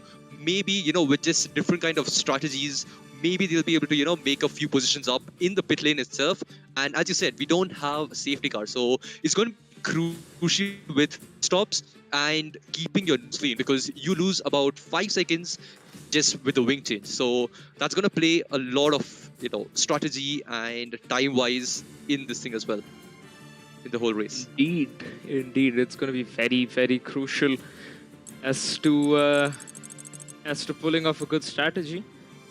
And we're just give us a couple of moments here, guys. We're just waiting for all of our drivers to get in, and we'll be fixing any issues that we have. Hopefully none, because we're already running a bit behind the schedule. We do apologize for that. Let's hope that we'll get running underway. We'll get going underway quite shortly. And apologies again. Woof, for my amazing sentence forming capabilities here. I've just been shouting out commands for the last hour basically, so I'm just gonna till now get used to commentating, and yeah, let's hope that we have an amazing race to watch ahead of us. Okay, so here's a quick question to you, and I just want to know that why didn't you take part in this particular session? Is there any strategy involved that you want to take part in one of the other sessions that we'll have in the next upcoming weeks? Or is it, just plainly that you didn't have time today? I mean, I obviously have time. It's just that I did not have... let's just say we do have a strategy. We do have a strategy in place for me as well as quite a few drivers. Of course, it is unfortunate that a few drivers had to pull out, not just which is just a lot. So yeah, there was a bit of a kerfuffle even up until the last minute as to put in, drivers, subbing in drivers. But yeah, kudos to all of the team captains, kudos to the coordinators, the admin team, as well as the drivers themselves for showing up. Whoever has showed up here, and have contributed to the successful 2 qualifying sessions so far, and of course will be a successful race as well, and quite an entertaining one. Indeed, indeed. And of course, we have our endurance race for ACC as well tomorrow. So that's also going to be extremely, entertaining, because a lot of people are out there and who are ready for ACC as well. So obviously, for all the F1 fans, we have the Tire Frenzy today, and tomorrow we'll have the endurance race for ACC, if I'm not wrong. Yes, we do. At Bathurst, so it is going to be quite fun. So yeah, keep your eyes peeled, apologies, for the race tomorrow. It is going to be very, very fun to watch. I can guarantee you that from what I'm hearing, we're going to have one of the best drivers take part in tomorrow's race, in the ACC endurance race at Bathurst. So it's going to be quite a close grid tomorrow. And yeah, that just means a lot more racing, and the fact that we have 90 minutes of it, this means that it's going to be entertainment from the beginning towards the end. And it's going to be very taxing for the drivers, because 90 minutes of non-stop racing, that's a lot of concentration that you need. And I just hope they have at least a bottle of water to keep themselves hydrated. Otherwise, it's going to be a long day for them.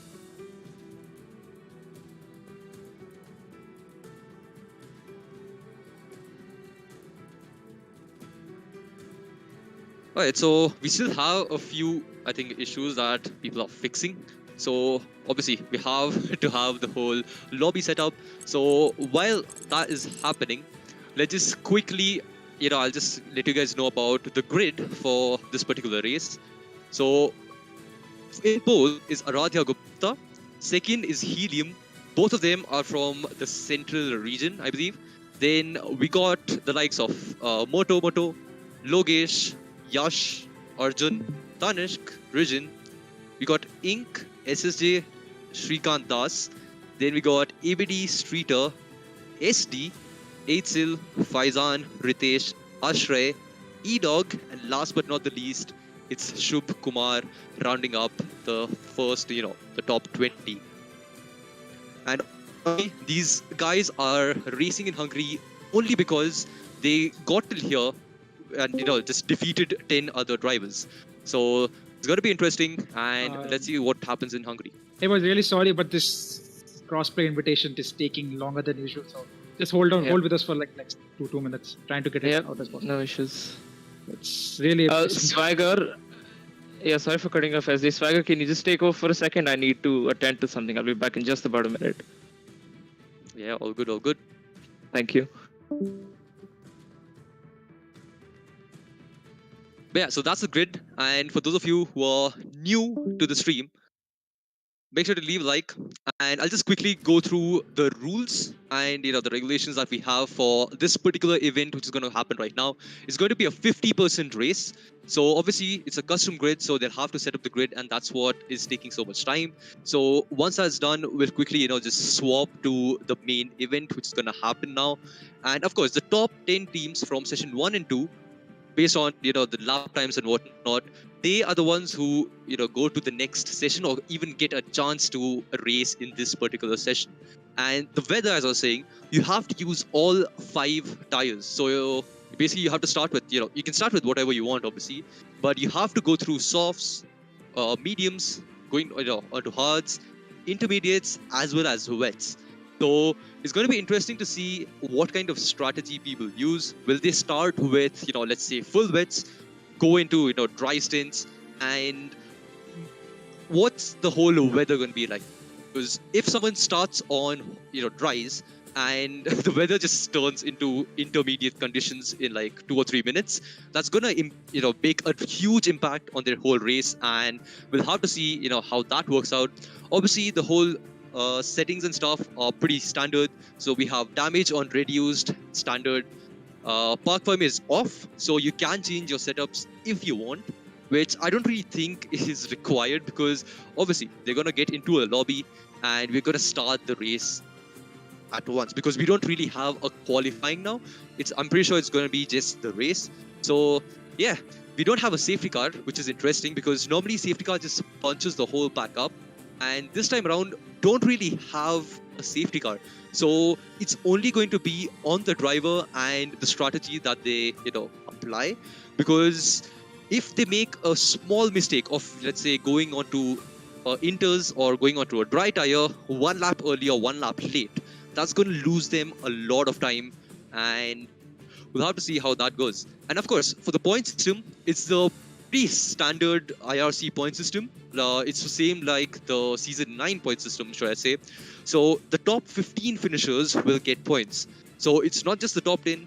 Like in real life, we have all 15 drivers who finish in the first to 15 who will be getting points, and every single point counts, because as I was saying earlier, we have 3 different weekends that we have for at least Formula 1, and every single week all the regions will get a certain amount of points, and the region that gets the max amount of points towards the end will win the whole championship. So it's going to be interesting to see who gets how many points in this particular weekend. And of course, we have the next weekend, I'm pretty sure, is going to be the Monaco weekend, where it's going to be a Monaco misery. A lot of obviously Monaco is super hard in in general, and of course it's a very weird track. We'll have to see what kind of strategies the whole team captains use, who they're going to say, okay, you race in this particular season. So we'll have to see about that. And of course, finale is going to be relay races, which is again super interesting. Indeed, and I am back. Hello. Swagger was keeping you guys entertained. I sure did. All right. No free promo here, okay, Swagger? Yeah. None. You can GPay me 500 if you want. No, I'm kidding. But yeah, guys, we were just having issues again, as Shubham Das, SD admin, came in and mentioned that we were having issues with the cross-play. A driver could not get in. We have sorted that issue out now. We're just setting the grid up. Give us just about 2 more minutes. And we will go immediately into the long-awaited Hungary race that you guys have been patiently watching and waiting for. So again, yeah, thank you for tuning in and patiently waiting for us to start this. Again, F1 22, made by the most incompetent developers to exist on this planet. So, we do have to face some issues, but yep, still charging through it. And fear not, you have me and Swagger Turbo to keep you entertained here. Indeed. And now let's just take the topic from outside of just the in-game part. Obviously, there's a lot of changes going on IRL as well. So a lot of team principles changing and whatnot. But the main thing is the dates for the launches of the car. Which is the car or livery that you are most excited to see for 2023 in real life? Good question. I'm hearing rumors that the Mercedes is going to go back to being the black Mercedes. So that is what I'm definitely looking for. And oh, by the looks of it, we're in. Let's go back to the racing. And we'll ask your opinion on that, Swagger, later on. All right. Now, because we're just waiting for our drivers to ready up and load in their setups, load in their strategies. At this point, they have seen whether they are in utter panic to set their strategies. There'll be absolute chaos in the voice chat, that I can guarantee you guys. We do not know what the weather is. It'll be a surprise for us. It is a surprise for them, but the drivers will be prepared. It is, again, a race of adaptability. It is a race of making sure your setup matches both the wet and dry conditions equally. And of course, it is a race of ensuring that you have, let's just say, consistency throughout everything. Because if I go into broader terms, then we might sit here for the whole day. But yeah, consistency in essentially everything to help ensure that they will end up in Podium or wherever they end up. One thing that I'm really excited about, for Hungary, this is why I actually wanted to obviously qualify, but we'll just keep that inside. I'll sulk later. But the main thing that I was super excited for this particular session was the starting tire, because right now, if you see on screen, it looks bright and sunny.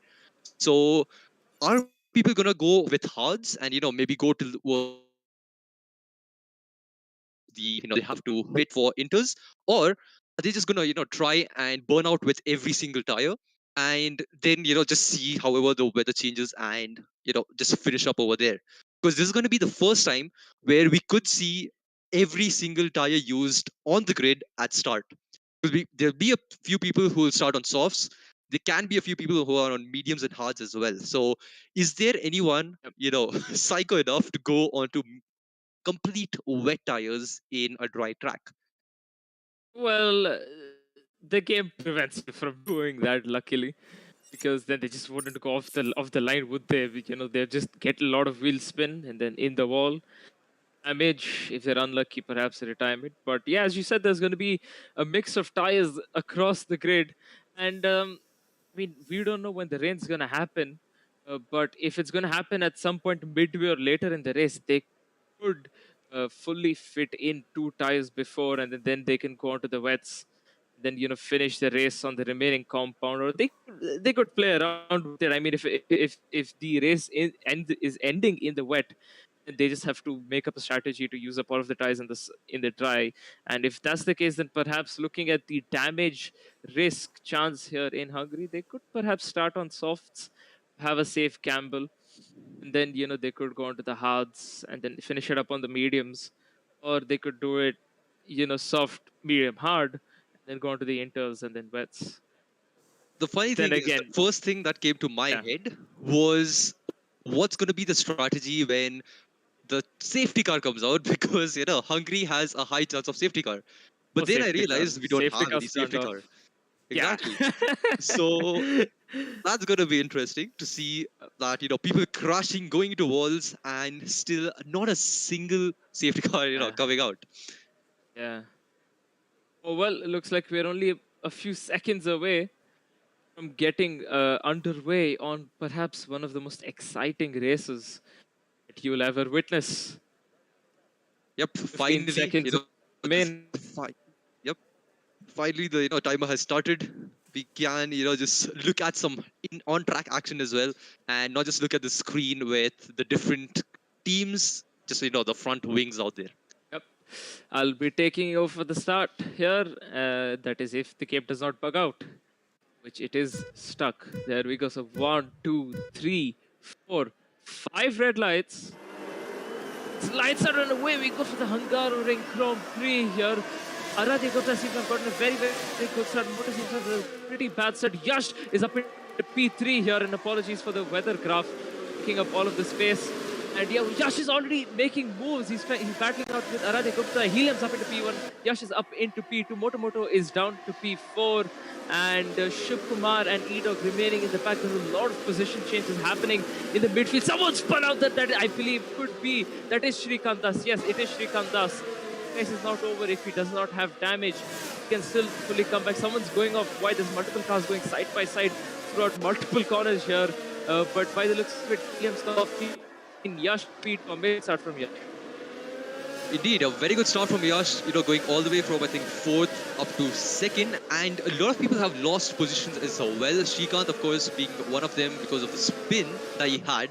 And you can just see that Yash got 3 positions off the start. So did Tanishq. And ABD, Sridhar, Faizan and Ritesh also gaining a lot of positions. And that's mostly because SSJ has lost 3 positions off the bat. And we even have Rijin, who has lost, I think, 9 positions, that is. So he's definitely had some issue or some contact between him and another driver.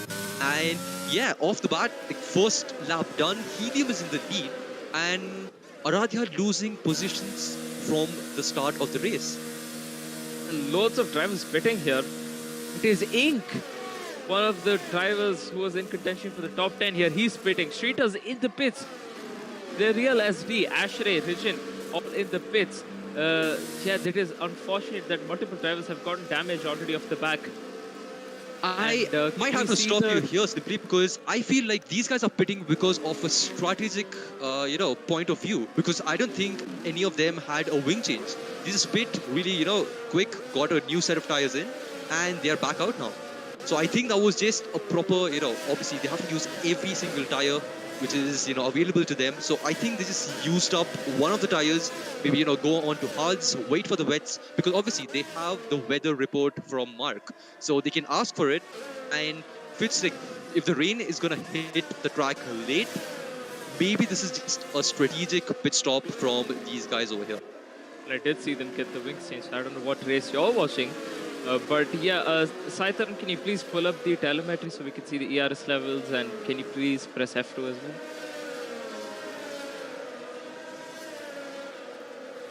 And if you could bring up the telemetry, thank you so much. Helium extending his lead.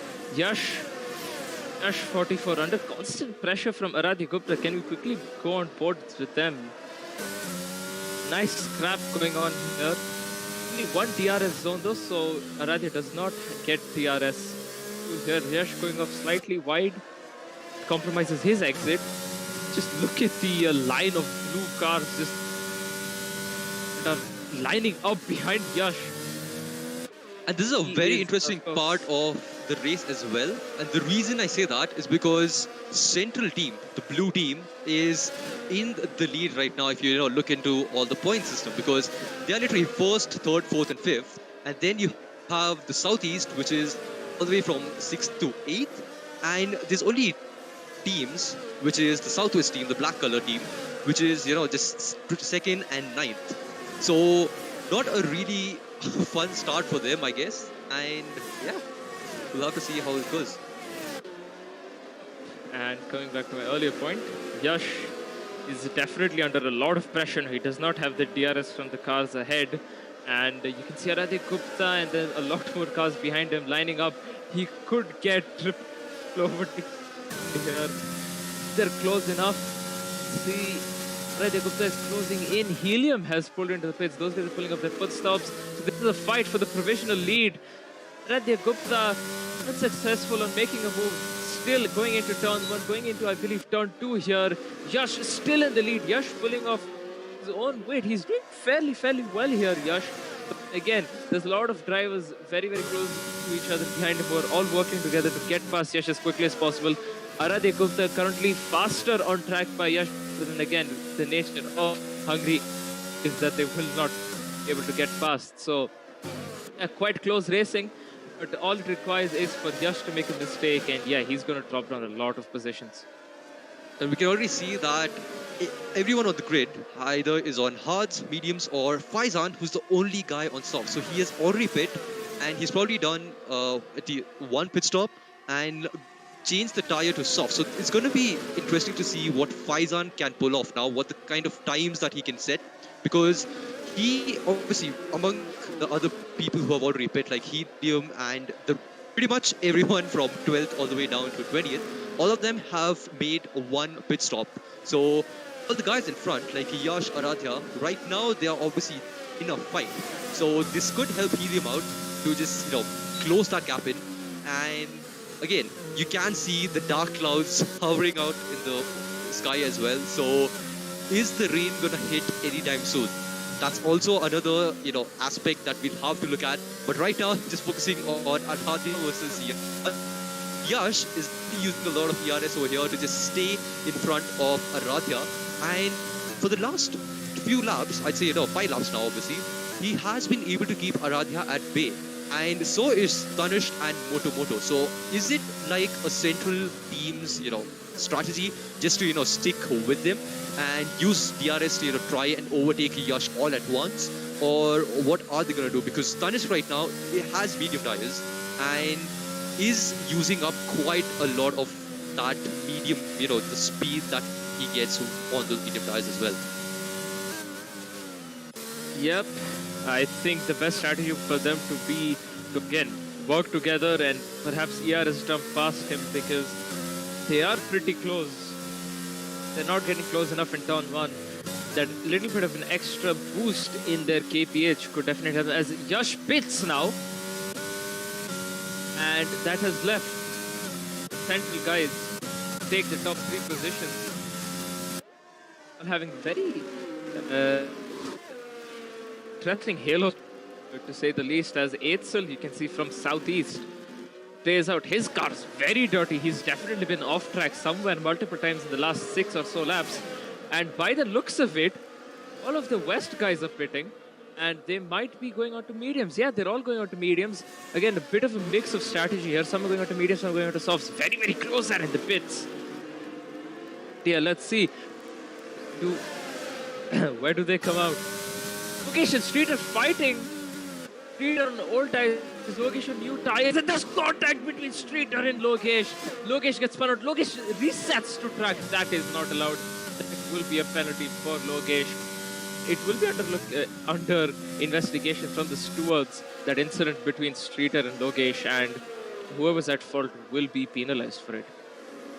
The unfortunate part for maybe, Logesh's side over there is that he reset to track. So he also will get a 5-second penalty. I guess that's the basic standard penalty that you get for resetting on track.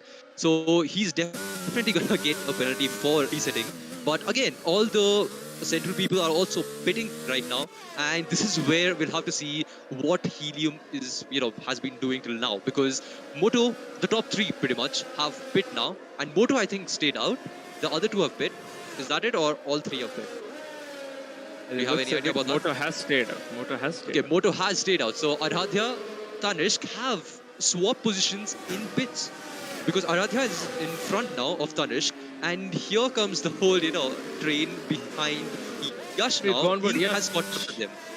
And Yash, and they're going side by side. I think there was contact between Yash as well as Tanishq. And Tanishq has made the overtake on Yash. So overall, Yash has lost 2 positions, and if Moto can set a very good in lap, he can come out in front of Yash. Can we look at the tires, please? Can we look at the tires, not stops?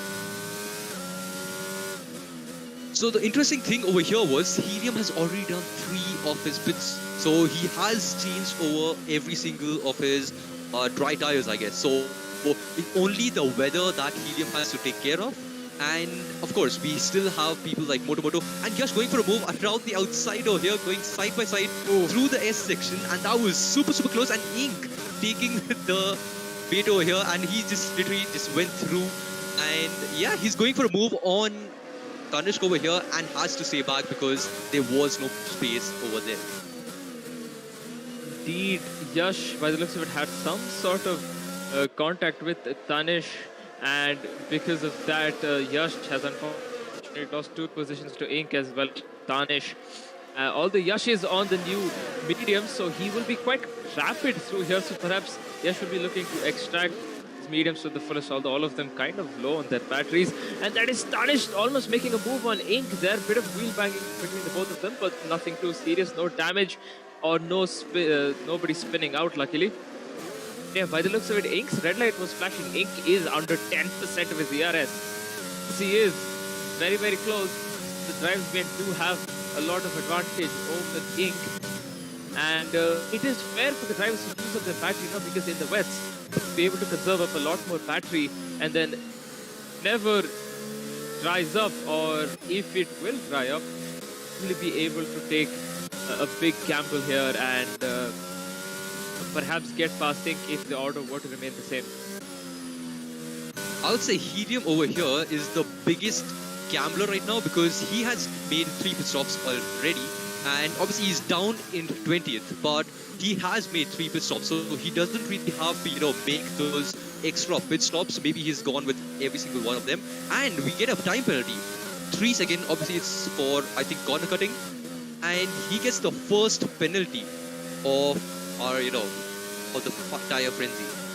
Aradhya setting the fastest lap though in 1:19, a very good lap by him, and Moto is like 4 seconds behind him.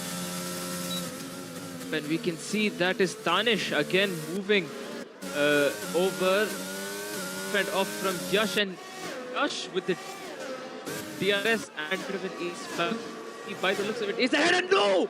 There's contact between Yash and Tanish, and Tanish has taken out Yash. Unfortunate, no safety car. It's DNF. That is, I would say, a very, very big loss to the West region, because Yash is one of our fastest drivers, and as horribly gone wrong. Hopefully the stewards will be able to take care of it fairly. That was a massive, massive crash between those two, and Yash having, the wrong end of the stick, because his race is completely over. So, again, we are gonna get rain in 5 minutes, but that's just super, super unfortunate for Yash, because he did have the pace. He was fighting, the guys in front and giving them a good fight as well. And yeah, he just lost now. So, I'm pretty sure he was in one of the best teams, right? One of the black color teams. Yep, he was. And they lose one of the drivers who could have got them a lot of points there. It is unfortunate, and as vice captain of West, I am spiraling down into depression here. But yeah, the race still goes on. We do have the absolute talents of Streeter, Kumar, who's kind of struggling right now, and EP10 or E-Dog, as he's known in the lobby, still here, still surviving. Perhaps we'll be able to salvage off with something. And I'm looking at the comments right now, guys. Let's not spread hate, guys. I understand that you guys might not agree with someone, or you might not be favoring the driver, not be friends with them or something. But let's not spread hate here, guys. We're all here for love and support, and just a bit of fun. So yeah, let's not do that, guys. Let's keep the chat nice and clean. Let's keep the hate out of it. So let's quickly just look at the standings right now. We have drivers, which is from Central, and they are 1 and 2. So Aradhya and Moto over here. Aradhya has a 4-second lead over Moto, which is pretty huge. And we can see a few drops of rain getting on the track now. You can see that there are a few droplets just, dropping down. And is anyone going to take a gamble yet again and go on to inters now? Or are they actually going to wait, for the track to just get wet and then go in? So obviously everyone is going to be into the pits. They're going to go into the pits in like 1 or 2 laps now, because we can clearly see that the rain is finally here. And we have Streeter from the West team, who is in 3rd right now, Lokesh 4th, and Itzel round up top 5. And yeah, a pretty decent wait, what happened here then? Sai, we're on the podium interview screen. The race is not over. The race is not over. The race is still continuing on. Sai just wants it back. There we go. And wait, Shubkumar's out. Oh yeah. Out of nowhere, we have no idea what happened to Shubkumar, but we do see that he has DNF'd. No idea what happened there, but yeah, he's out. Yep, Inter's conditions now, and APD has decided to go on to the wet tires, which is interesting to say the least. It really is, because obviously it's nowhere even close, to being wet conditions. But it is inter, so maybe he's going for a gamble where he gets rid of the wet tires. Maybe Mark has told him that it's not going to be very heavy rains, so he's gone to the wet tires to just get rid of it. And then in the proper inter, he does get a few positions here and there. And we have a fight over here between Logesh and I believe that is Streeter. Logesh is actually going for a move around the outside over here. We have seen a massive crash happening, but this time it's pretty clean between these two guys. Enough space given between, by Streeter as well as Logesh. And yes, going still side by side. And going on to, I think this is turn 3 over here. Down around the outside.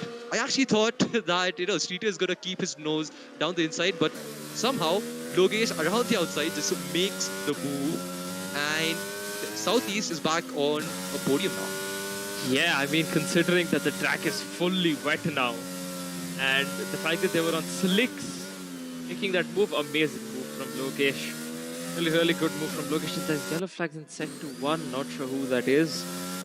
That is Eitzel. Eitzel has spun. Eitzel's struggling on those wets. So yeah, it is definitely interstyles, not wets. Full wets. And is that Moto we have seen? Is Moto disconnected, or is he just ghosting for no reason? I think he's ghosting for no reason. Just ghosted. Yeah, that is a bit weird.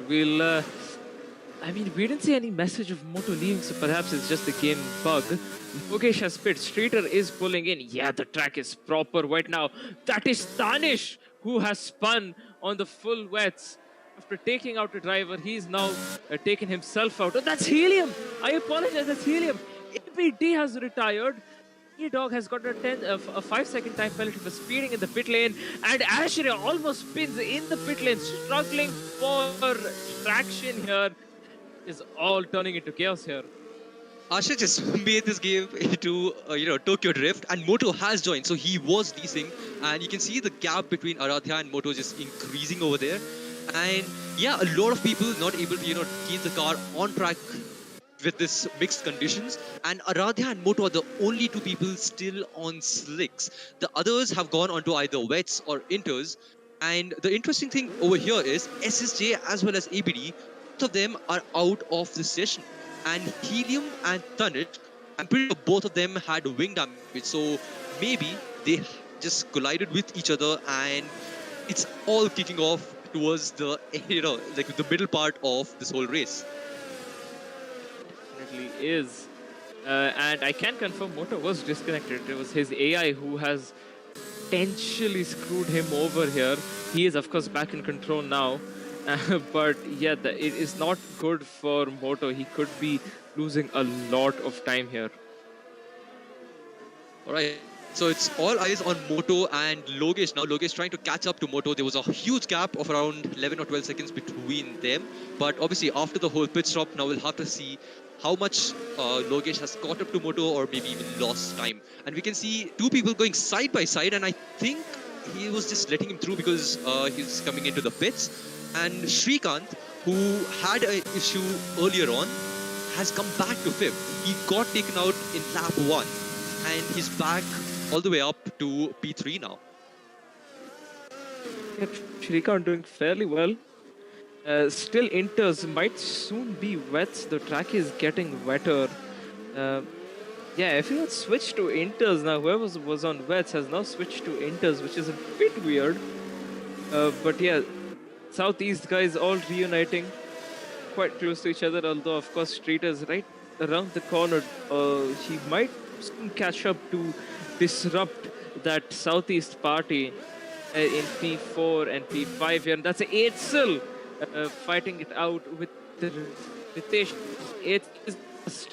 Ritesh in classic Max Verstappen style. Very good move from Eitzel. That was pretty clean, just box under around the outside, and yeah, just had more pace. But the only thing is he has a 3-second penalty, so now he has to put his head down and try to gain a 3-second lead over Ritesh, and yeah, try and get more points for Southeast right now, because I have a feeling that Streeter is the only guy from West. Am I right? I think he's the only driver from West who is still racing in this particular session. E-Dog still there. Okay, E-Dog's the second one. Okay, all right. Yeah, SD also getting a 3-second penalty. So both the Southeast guys have a 3-second penalty right now. And both the Central guys are just chilling at... Actually, all three of them are just in 1, 2, and 3.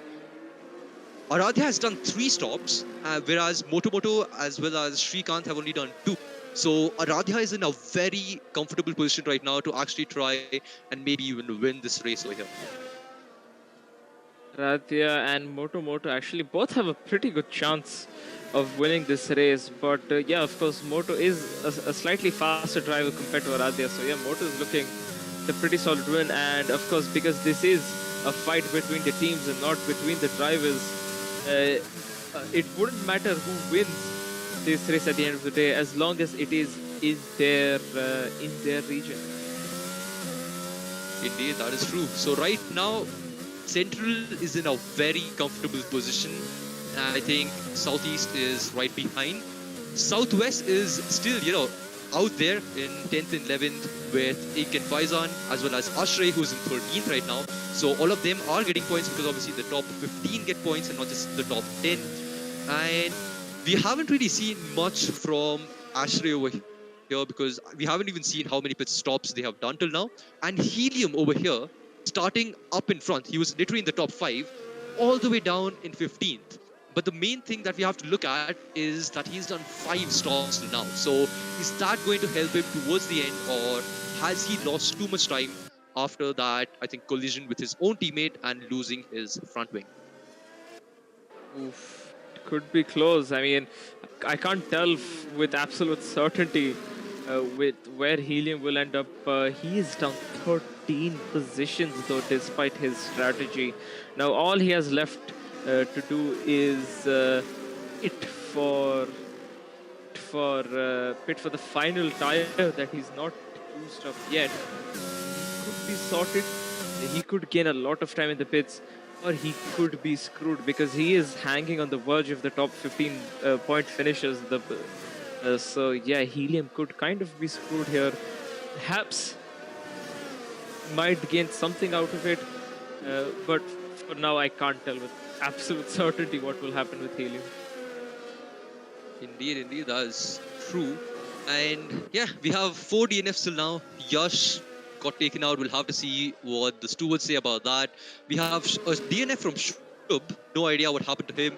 Didn't really have the coverage for it that time. ABD and SSJ also DNFing under mixed conditions. And we have 16 drivers right now on track. A pretty decent, gap between every single one of them. And the closest battle that we have right now is Ink versus Region in 9th and 10th right now. Yeah. Again, yeah, sorry, Swagger, sorry to cut you off there. Just keep the stream entertained. I need to be back. I need to attend to something. Just 2 minutes here. All right. All good.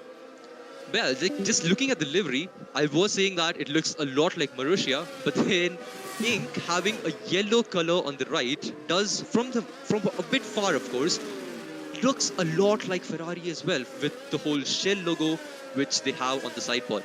But yeah, the closest on track right now is Ink and Region is actually catching up to Ritesh in front. So it's going to become a 3-way battle for 8th over here, and every single point counts, obviously. And as we were saying earlier, well, they are not just racing for themselves. They are racing for points for their whole team and for their whole region. And this is only a first part, of the first event out of the 3 events.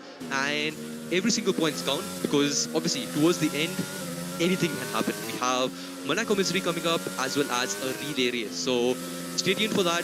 Make sure you subscribe to the channel as well for those kind of content.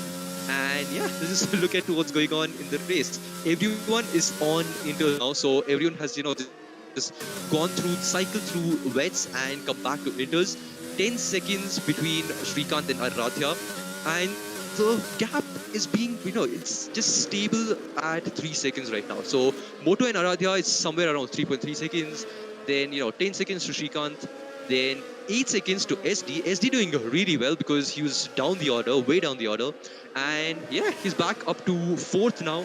Logesh also got spun out by someone. I don't remember exactly who it was. But yeah, Logesh up in 5th, Streeter 6th. One of the only, Western drivers. We got Eitzel, Ritesh, Rijin, and Ink finishing up and rounding up the top 10. And we still haven't seen a move in, obviously, it's inters right now, and it's super hard for these guys to overtake in intermediate conditions. But yeah, everything just comes down to how much ERS you have and what kind of mistakes the guy in front makes, because all of these guys are in this session because they were top 10 in their particular session. And yeah, right now we just see that these guys over here are racing like lap 18 now, and Ink super close to Rijin now, and Moto and Aradhya, this gap is slowly coming down, like a tenth or two here and there. Moto has a pretty decent lead, but the only thing is that Aradhya has made 3 pit stops, whereas Moto has only done 2. So we have to see how that pans out towards the end of this race. Of course, hopefully we have a dry stint towards the end as well, and this is the closest Ink has ever been to Rijin. So will Ink be able to overtake Rijin over here or no? We'll have to check it out. We had a disconnect from E-Dog, I think that was. But yeah, super close between Ink and Rijin right now. Can he make a move? Can he actually overtake over here? And will he be able to, just make the move stick? Because making a move and, making it stick are 2 completely different things. And Faizan has joined the party. Faizan from the Southwest team as well has joined the party. So is there going to be any team, orders going on? We'll have to just check it out. We'll have to wait and watch, because right now Rijin is slowing down Ink and Faizan, but Rijin is trying to catch up to Ritesh as well. But the gap slowly is increasing. Of course, Ritesh was, I think, 8 tenths in front, and now it's gone to 9 tenths. So not much, but at least it's a slight advantage, here and there. But yeah, a lot of people still, have made their pit stops, more than 4 pit stops.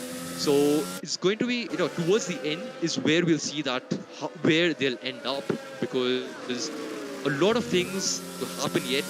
Maybe, a double overtake for the Southwest boys, getting, P10 and 11 right now over Southeast, and a Central, because right now Central is just chilling completely because they have a very, very good lead, and yeah, they don't really have to do much right now to gain more points. They already have the top 3 positions done. The podium is just, stacked with the whole blue Central team.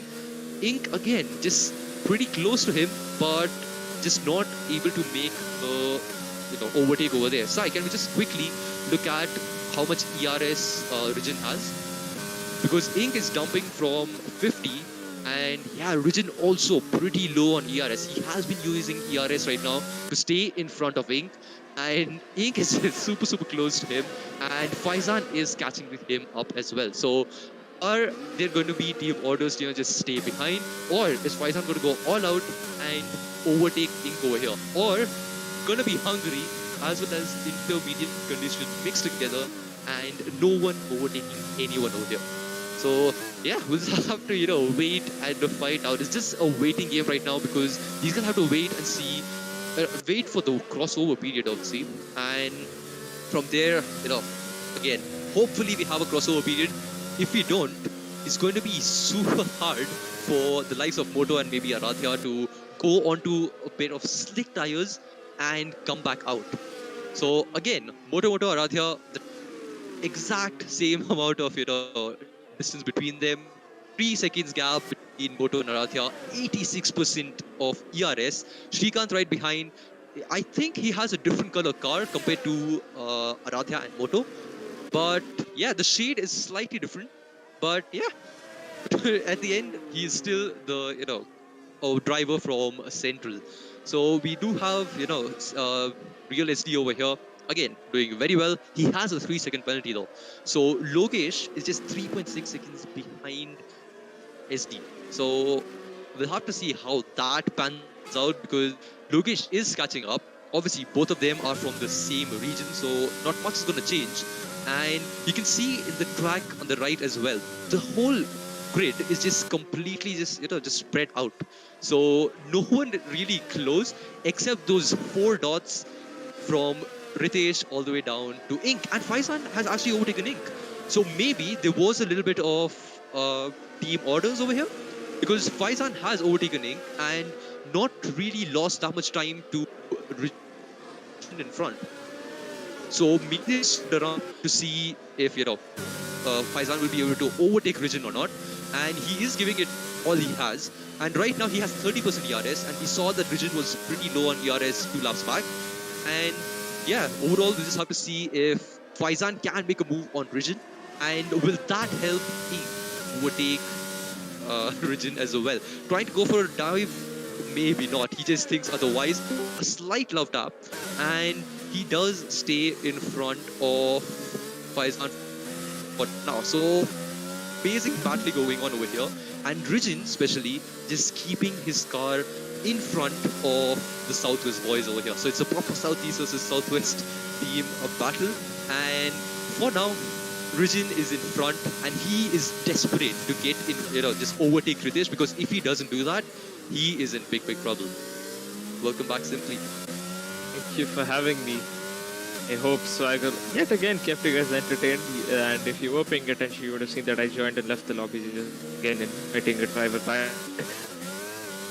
Yeah, what's happened here? So not much, because obviously the intermediate conditions have, the whole grid is pretty much spread out. Moto Aradhya, just the time was at 3 seconds, just constant. Now Aradhya is slowly catching him up. Obviously he had 86% ERS, so he's dumping that a little bit.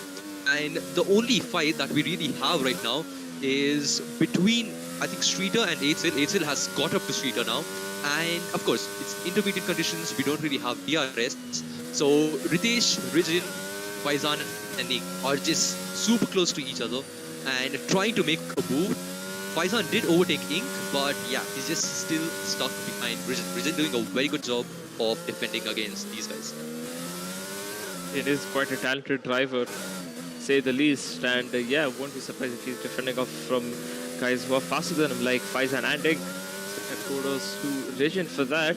And we did see, as we switch over, that he had a bit of a moment there going off wide, but he's still managing to stay ahead of Faizan and Ink, and I think there could be a few team orders coming to play here between Faizan and Ink, since they both are in the same region.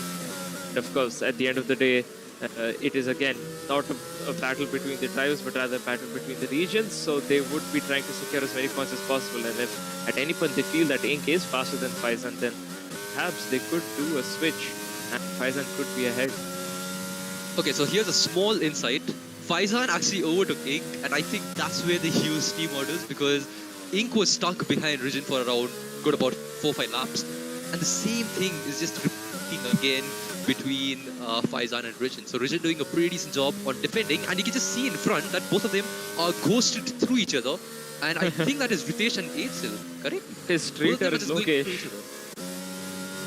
Oh, is it Streeter and Logesh? Yeah, both of them are, by the looks of it, quite on pace here, because none of them are willing to give up. And yeah, Logesh, that cannot be the AI. Surely, I think the AI would be very, very slow. Yeah, and I think that's a back marker. It could be a blue flag. Yeah, it is Tanishq. It is Tanishq with blue flag. He's just, I think, impeding Streeter. Yes. But yeah, that's just helping Eitzel catch up to Region retired. Was there any contact between Faizan and Region? Because they were very close, and Region has probably gone into a wall. We can see over here. And for sure. Yeah, definitely. Because he was doing very well, and he's on the left yet again. So maybe there was contact, maybe there wasn't. Unfortunately, we didn't really see it live. Could be contact because that was on the entry of the hairpin, so that definitely cannot be him losing control of his car.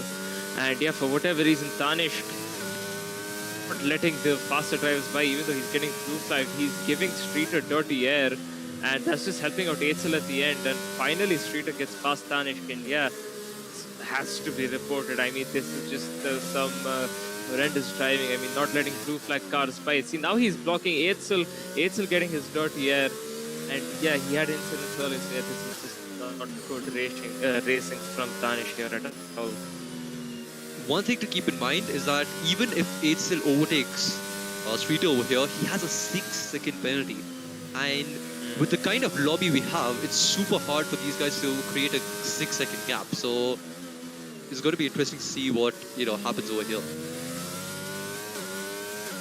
Definitely will be, but then again, that relies on Eitzel getting past the clear blockage of the track here, which is Tanish. Yeah, Eitzel kind of struggling with pace as well. But yeah, if Streeter does spin, that could definitely help out Eitzel in terms of getting past Streeter, and he won't really have to worry about the time penalty. But right now, he kind of does have to worry about the time penalty since Ritesh, who's in the central region, right behind Eitzel in terms of the penalty, hanging just about in that 3-second window of that penalty. I guess Ritesh will be on full focus push mode, of course. Ritesh, the race winner, the original goat of IRC, at least that's what we call him. But yeah, very, very close racing. Faisan's now on the back of Ritesh. So yeah, Ritesh is under a lot of pressure right now. He has the pressure of staying within 3 seconds of Eitzel, defending off clearly very, very fast drivers compared to Ritesh. So yeah, a lot of pressure on Ritesh right now. Indeed, Ritesh actually had protection behind him, which was Rijin, and with Rijin DNFing now, that's 3 Southeast drivers out of the session. So that's gonna be a lot of damage for them in terms of points as well. And Tanish, even though he's a lap down, he'll still get points because top 15 over here get points now.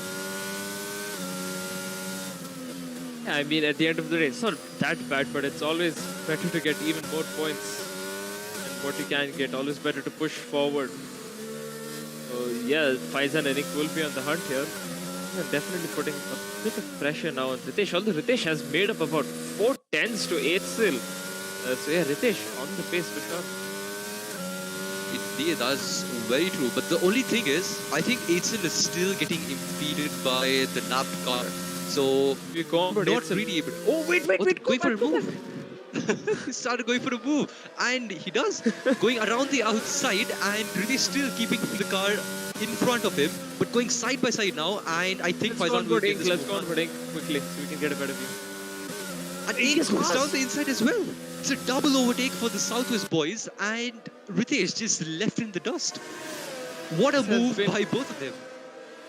It was definitely an amazing move, although we did miss out on it thanks to Monaco Type 50 direction. But yeah, amazing move. That will definitely be a kind of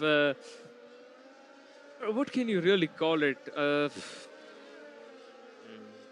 find the right word for it, but it's something shattering for Ritesh, because Ritesh was catching up to Eitzel on a very, very quick pace now, while defending off from Faisan and Nick. But now that they got a very, very good opportunity to get past, have gotten past, and yeah, but they're pitting now. Can we go on to tires and not stops? Can we stay on tires, please? And yeah, we have. I think it's time for a rise now, and these guys are coming back. This is the wet. Sai Tarun, can we go on to tires? Oh, they're double. SV's been held up. SV has been held up. What's going on here? They're going on to full wets. Automotor's pit to go on to the full wets. Shrikant Das's pit to go on to full wets. The real SD has pit to go on to the full wets. That's a bit weird. I mean, it still looks pretty intery here. This is what I was talking about earlier as well, that these guys have to pit because obviously they have to get rid of the wet tires as well. It has stopped raining. Indeed. But then they have to stop for wets as well. Whereas Aradhya already went for wets and then he pit for inters, I'm pretty sure. Yeah, I think it's a bad call from their side. I mean, they really can't do much now. While it is still wet, it is better to pit and, that strategy in.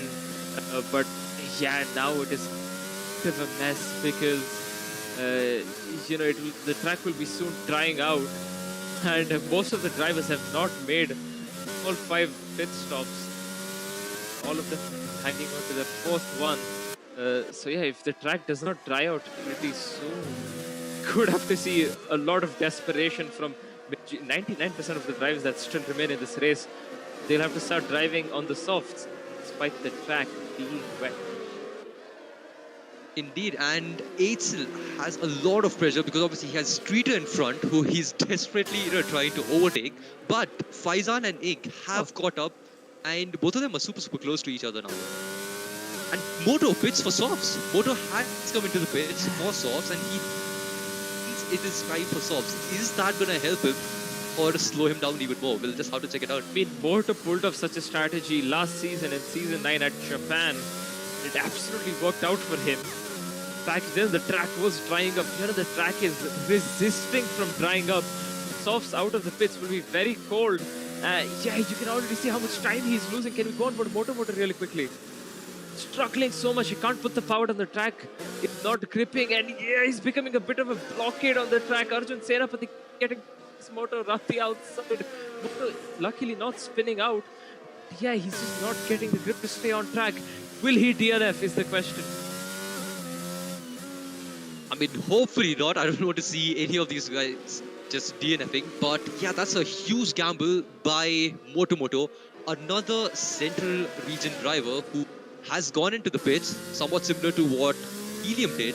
And Helium is still in 13th. So that early pit stop did not help him. And Moto has a tank slapper yet again. Almost, just saves it though, thankfully. And does not go into the wall. But you can see that it is not even close to being dry right now. It is still super wet. And yeah, Moto is really struggling over here. And is this a chance for the other guys to actually, use this and as information to not pit, as well as, just try and gain more time on Moto over here. Okay, here's the interesting thing. Few drivers still on 3 stops. Aradhya Gupta, Lokesh, Streeter, Etzel, all on 3 stops here. The rest of them on 4 stops. Shrikant Das, 3 stops again. Helium's the only one who's done all 5 stops. So has Tanish, but yeah, some of the drivers who've only about 6 laps remaining might have to make their other 2 or 1 one pit stop pretty soon at the track again. Not ready to dry up at all. I mean, it has dried up compared to before, but yeah, the track is still pretty much stagnant on the water. And yeah, Moto is struggling. Moto still has to make another pit stop, and that's actually right on the rear of Moto. Moto has spun. There might have been contact. I cannot tell because on my screen the stream just froze, but there might have been contact. There might not have been contact, I'm not sure, but yeah, that is Moto in the wall. And yeah, these guys still have to make their pit stops with 5 laps remaining. The next 5 laps, what I can guarantee you, will be utter chaos in the pits. It is going to be super angry, and a protest is coming, because I'm pretty sure there was contact, and that's the reason, Moto it says was announced. 5 minutes predicted conditions, preferred tires 6. It could dry up before that. If it dries up in 5 minutes, that's the last lap. Indeed, and we still have to see, pit stops from Aradhya as well as the top 3 pretty much. And the only thing is, Aradhya has that kind of gap to go into the pits and come back out in front. The only problem, which I feel, is going to be Aradhya maybe going on to softs or maybe even mediums. I think that's the only tire they've gone to, like hards going on to mediums. But yeah, a lot of glitch going on the screen right now, which is super weird. And you can see that Etzel, Faizan and Ink, again, super close to each other. And Streeter is just like a roadblock. So he's basically doing what Alonso did in real life in Hungary and just slowing everyone behind him down completely. And Etzel, again, he has a 6-second penalty. So that's definitely going to drop it down to at least 7th right now. We go back to tires, but yeah, that's going to drop it down quite a bit. And still has 2 pit stops to make with 4 laps to go. Actually, a lot of the top 7 drivers have to still make another pit stop or 2 more pit stops. So this, as I said, will be utter chaos in the pits. Streeter defending for his life, blocking off the inside. Etzel has no ERS left. Going to go on for Streeter to see how much ERS he has. Streeter has a lot more ERS compared to them. He's going to have a lot more straight line as well, which is not really that much important in the wet. But oh yeah, look at that! Look at that battery percentage from Ink. Ink has been saving up for quite a few laps, I can tell. And yeah, Ink could be in a very good position to be on the podium here. The only thing is the whole weather part. This is what we were talking about at the start of this race. If the weather doesn't really change right now, it's not really gonna help these guys. And Eitzel yet again getting a 3-second penalty. And he's going for a move around the outside, and it's super hard to make the move stick over here, but he still is behind him.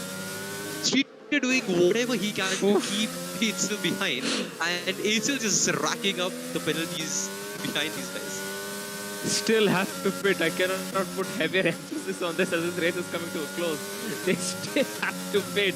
They both, Eitzel and Streeter, both have to pit twice. The drivers behind them only have to pit once, but they all still have to pit. And right now, none of them willing to keep up position. None of them willing to pit either. Streeter's off on the outside. Will he decide to go into the pits? No! None of them are still deciding to go into the pits. The first part is if you do not pit, you will be disqualified from this race if you do not complete all 5 stops. And by the looks of it, about 3 laps remaining. If they do not pit, could fully be disqualified. And Faizan has sent it on Eitzel. Eitzel and Faizan going side by side. Eitzel has contact with Faizan, and they still are having contact because that Faizan has to concede. Eitzel is fast. It gets blocked and cannot make a move.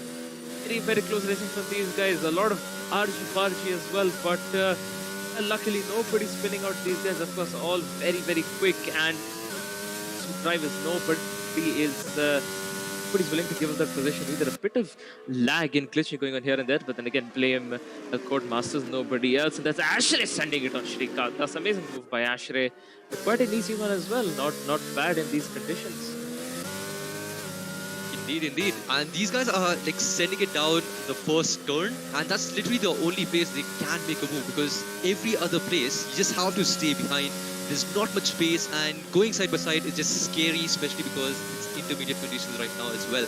Aradhya, 28 seconds in front of Logesh, but again, they have to pit, and they're on lap 33.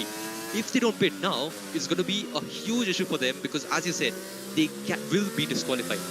And Logesh has around 18 seconds, and Eitzel going down the inside has contact again and goes into wall. Yeah, it is. And Eitzel has reset. It's caught on camera. So there'll be another further 10 seconds added to Eitzel's time here. Not gone well for Eitzel. And please, if you guys are watching this stream, regardless of what region, wait, you do not have much time left. If the team captains are watching this race, please go to the BCs and tell the drivers to pit. And I think in the absolute joy of racing here that Streeter is getting, as well as Faizan and Anik, I think they've all forgotten that they have to complete all 5 pit stops. Or they could be pitting at the end of this lap and then will be pitting the following laps. But I don't see how that's going to be beneficial. Aradhya Gupta still again has to make 2 more pit stops. Faizan was trying to attack Streeter, but yeah, not fast. Streeter again defending for his left. Streeter doing a full-on Alonso at Hungary in 2021. That have Ocon win. Unfortunately for Streeter, there is no Ocon in P1. It is Aradhya Gupta who he should be beating. But yeah, Aradhya might have gone a free pit stop. Ink bottoms out on the curb, and there's contact between Faizan and Streeter. Streeter's in the wall. The Streeter will have to pit. That's a red wing. He's going to lose so much time. And the track's drying up as well. That is so bad for Streeter, because he would have definitely pit at the end of this lap, because the track is completely dry now. But yeah, that is his. He has gone from very good podium finish probably to absolutely bad, horrible kind of race here. And yeah, I think Ink and Faizan will be pitting at the end of this lap. Yeah, that is the report coming Faizan's way. There's definitely going to be a lot of reports coming out as we speak, because we've seen a lot of, for everyone. And the one thing that I was thinking about is, I think you only have to do 4 stops, because you start with 1 tire and then you have 5 in total. So Aradhya is pretty much set with his 4 stops, and he can go towards the end. So Logesh has to pit for sure, but yeah, we'll have to see how this goes. I apologize for my mistake. That's been repeating for the last couple of laps. The tire that they start on does count. So you're right, Swagger. Aradhya is in an absolute prime position. Aradhya is definitely winning this race unless he makes some sort of a mistake. But yeah, unfortunate for Streeter down in P10 from P3. Yeah, again, guys, this is not the level of driving standard we want to see. Then a bit of mixed conditions, a lot of confusion, and a lot of pressure on these guys does force them to make mistakes. Again, they are human at the end of the day. They are human after all. So yeah. Again, I do apologize for the driving standards here, but yep, it'll be a headache for the stewards to look at. And Shrikant getting Probably his up second all penalty. night, big penalties to people. Feel bad for the stewards. Yes, Shrikant does getting a penalty. Ink and Faizan still battling. And that's Ink pretty ahead, Faiz. Yeah, I Pretty think easy that is move, a team order there.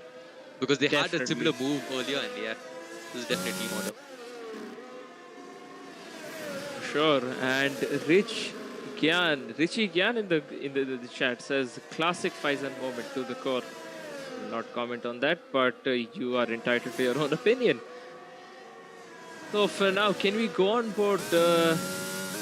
See, I mean these guys won't be fighting. good They for have us, team man, orders in because- place. Can we go on board Moto and it's Ariel as Ariel. Another coming up the final line though, and I think he's gonna win it right now. And there we go, he wins it. Radhya Gupta wins for Central, and I know for a fact he will be screaming in the VC. Can we go on board Logesh? Logesh still in fine second. Look at that gap. Radhya absolutely dominated this race. And yeah, 31 seconds that gap between Logesh and Aradhya. That is amazing. And someone spun out. That is Ashray who spun out on the final lap. Fortunate for Ashray. Can you turn Logesh, please? Let's not go anywhere else.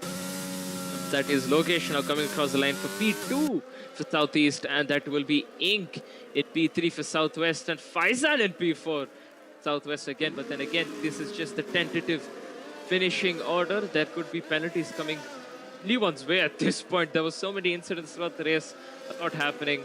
We will see how that turns out. The 8th still finishing in P6, followed closely by Ritesh and Helium. Actually, 8th might finish in P8. He might even go down to P9 or P10 actually. He is in P9. Indeed, and he's dropped down to... Okay, he has Nine. actually stuck in P9. Yes, indeed. For sure. Moto. Going for... He went for a bold move, but yeah, it just did not pay off. And finishing in 11th, that is pretty unfortunate. SD does not have a wing, so he's definitely gone into a wall somewhere in this still on particular lap. wets. He's still on wets. He's still on wets. No wonder he has a front wing. Yeah, exactly. He used up all of his dry tires when it was dry, and now he's finished the race on wet. So yeah, his tires are... Can't even imagine the tire temperature. They're probably rubber. They're literally burnt rubber at this point, like melting. And that is event 1 for F1 22 in the Regions Cup Season 3 over. And yeah, amazing battles throughout. We saw an amazing group sessions in qualifying. We saw an amazing race here as well. And I will see if we can get the drivers for podium interviews. Yeah, talking about all this, all the regions as well. We have, of course, we got Aradhya winning the whole race by around 30 seconds, which is huge.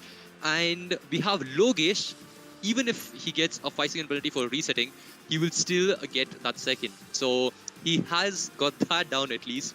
We have Ink next, Faizan in 4th.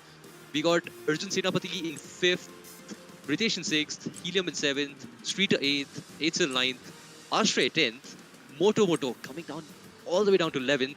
He was leading the race for a brief moment, and then, yeah, now he's down in 11th. SD in 12th, started somewhat, towards the down, I think at the bottom of the pack, so pretty decent comeback from there. We got Shrikant in 13th, 14th is Tanishq, and E-Dog finishing up all the points paying positions. Interesting race, and now we're just getting the drive in.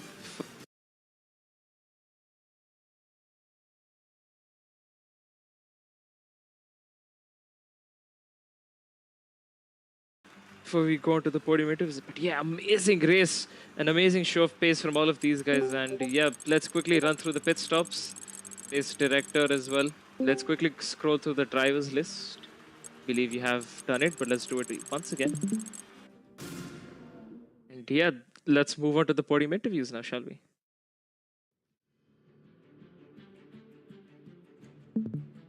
Right, so Swagger, you're going to take it away with Ink. Right, so Ink, amazing performance from you.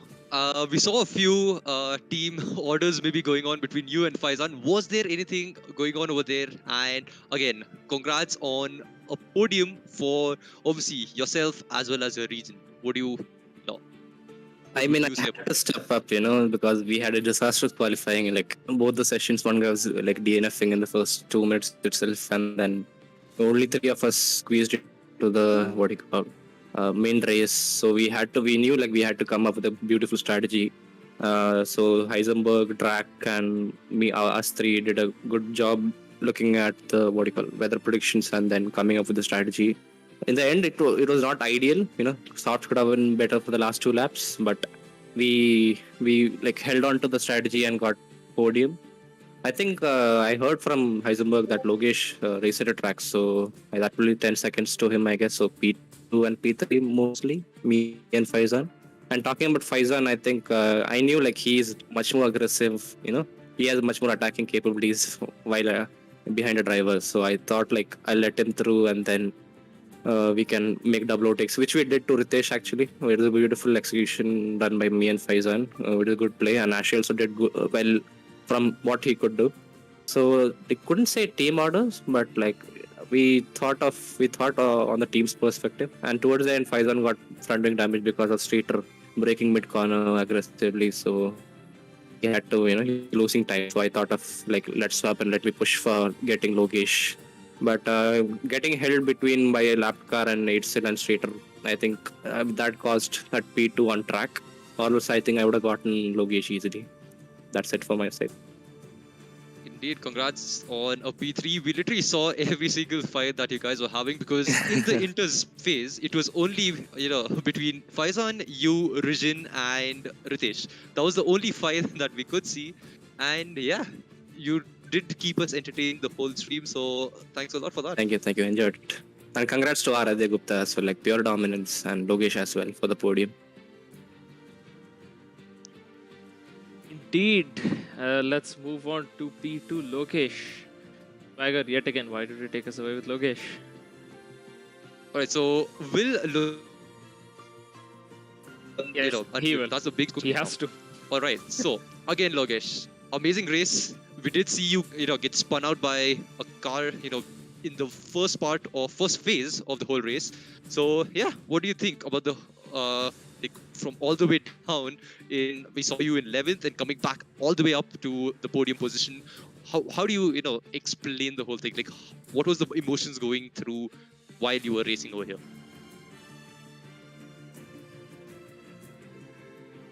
Is he still muted? Logesh? Yes, he is. Logesh. I'll try to unmute him. You guys continue with Aradhya then.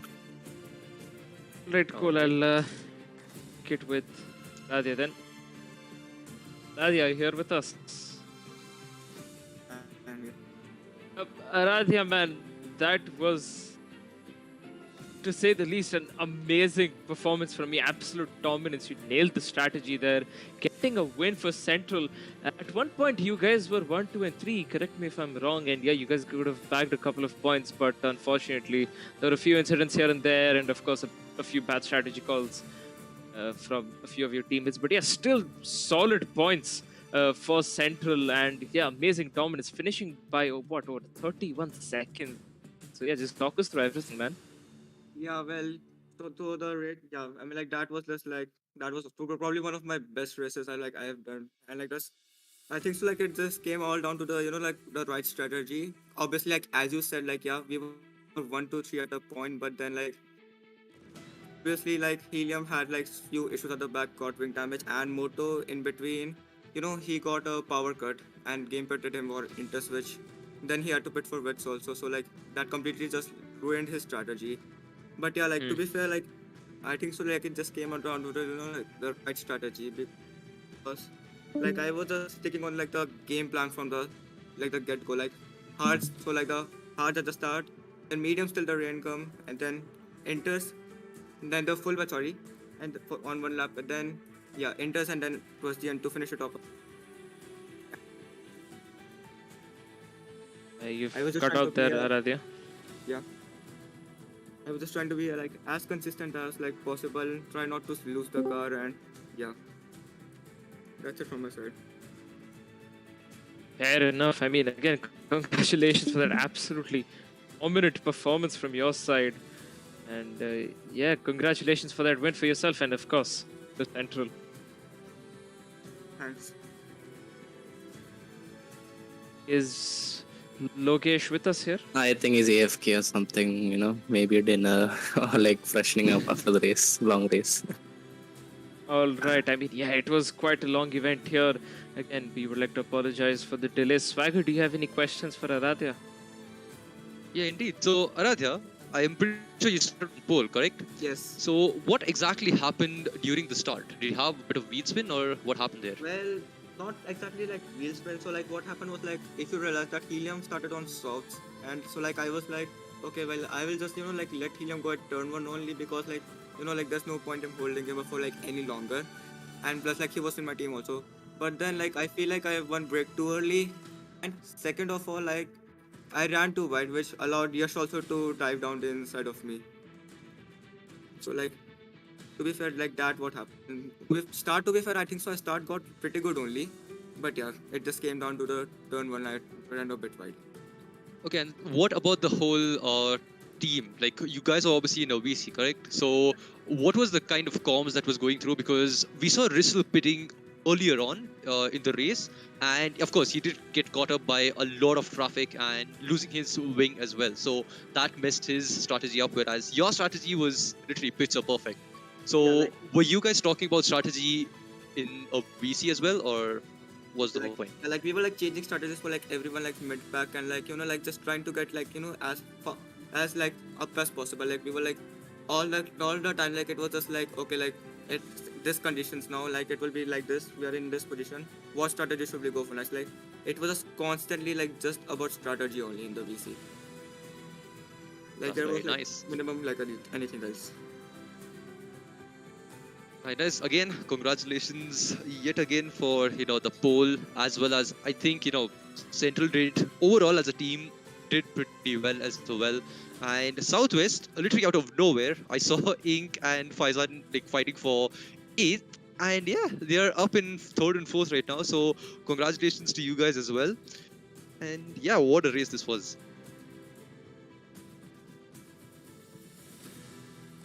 Indeed, it has been, but now unfortunately, it is time to wrap up tonight's race. Quite a long one, not only race, the whole event one, quite a long one here. And once again, congratulations to all of the podium winners. And Sai, if you could go to the finishing thing, the screen.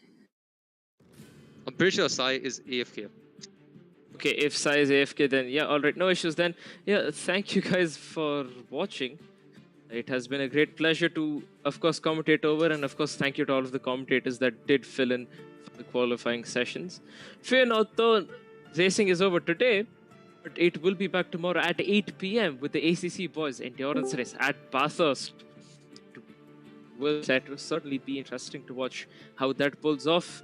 And from what I'm hearing yet again, it will be quite a close grid, so a lot of racing action to come forward tomorrow as well at Bathurst. And yeah, thank you guys for watching. This has been myself, Swagger Turbo, the rest of the commentary team, Sai Tarun, IRC, and yeah, have a great rest of your night. Bye-bye. Bye-bye. Peace.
Sai?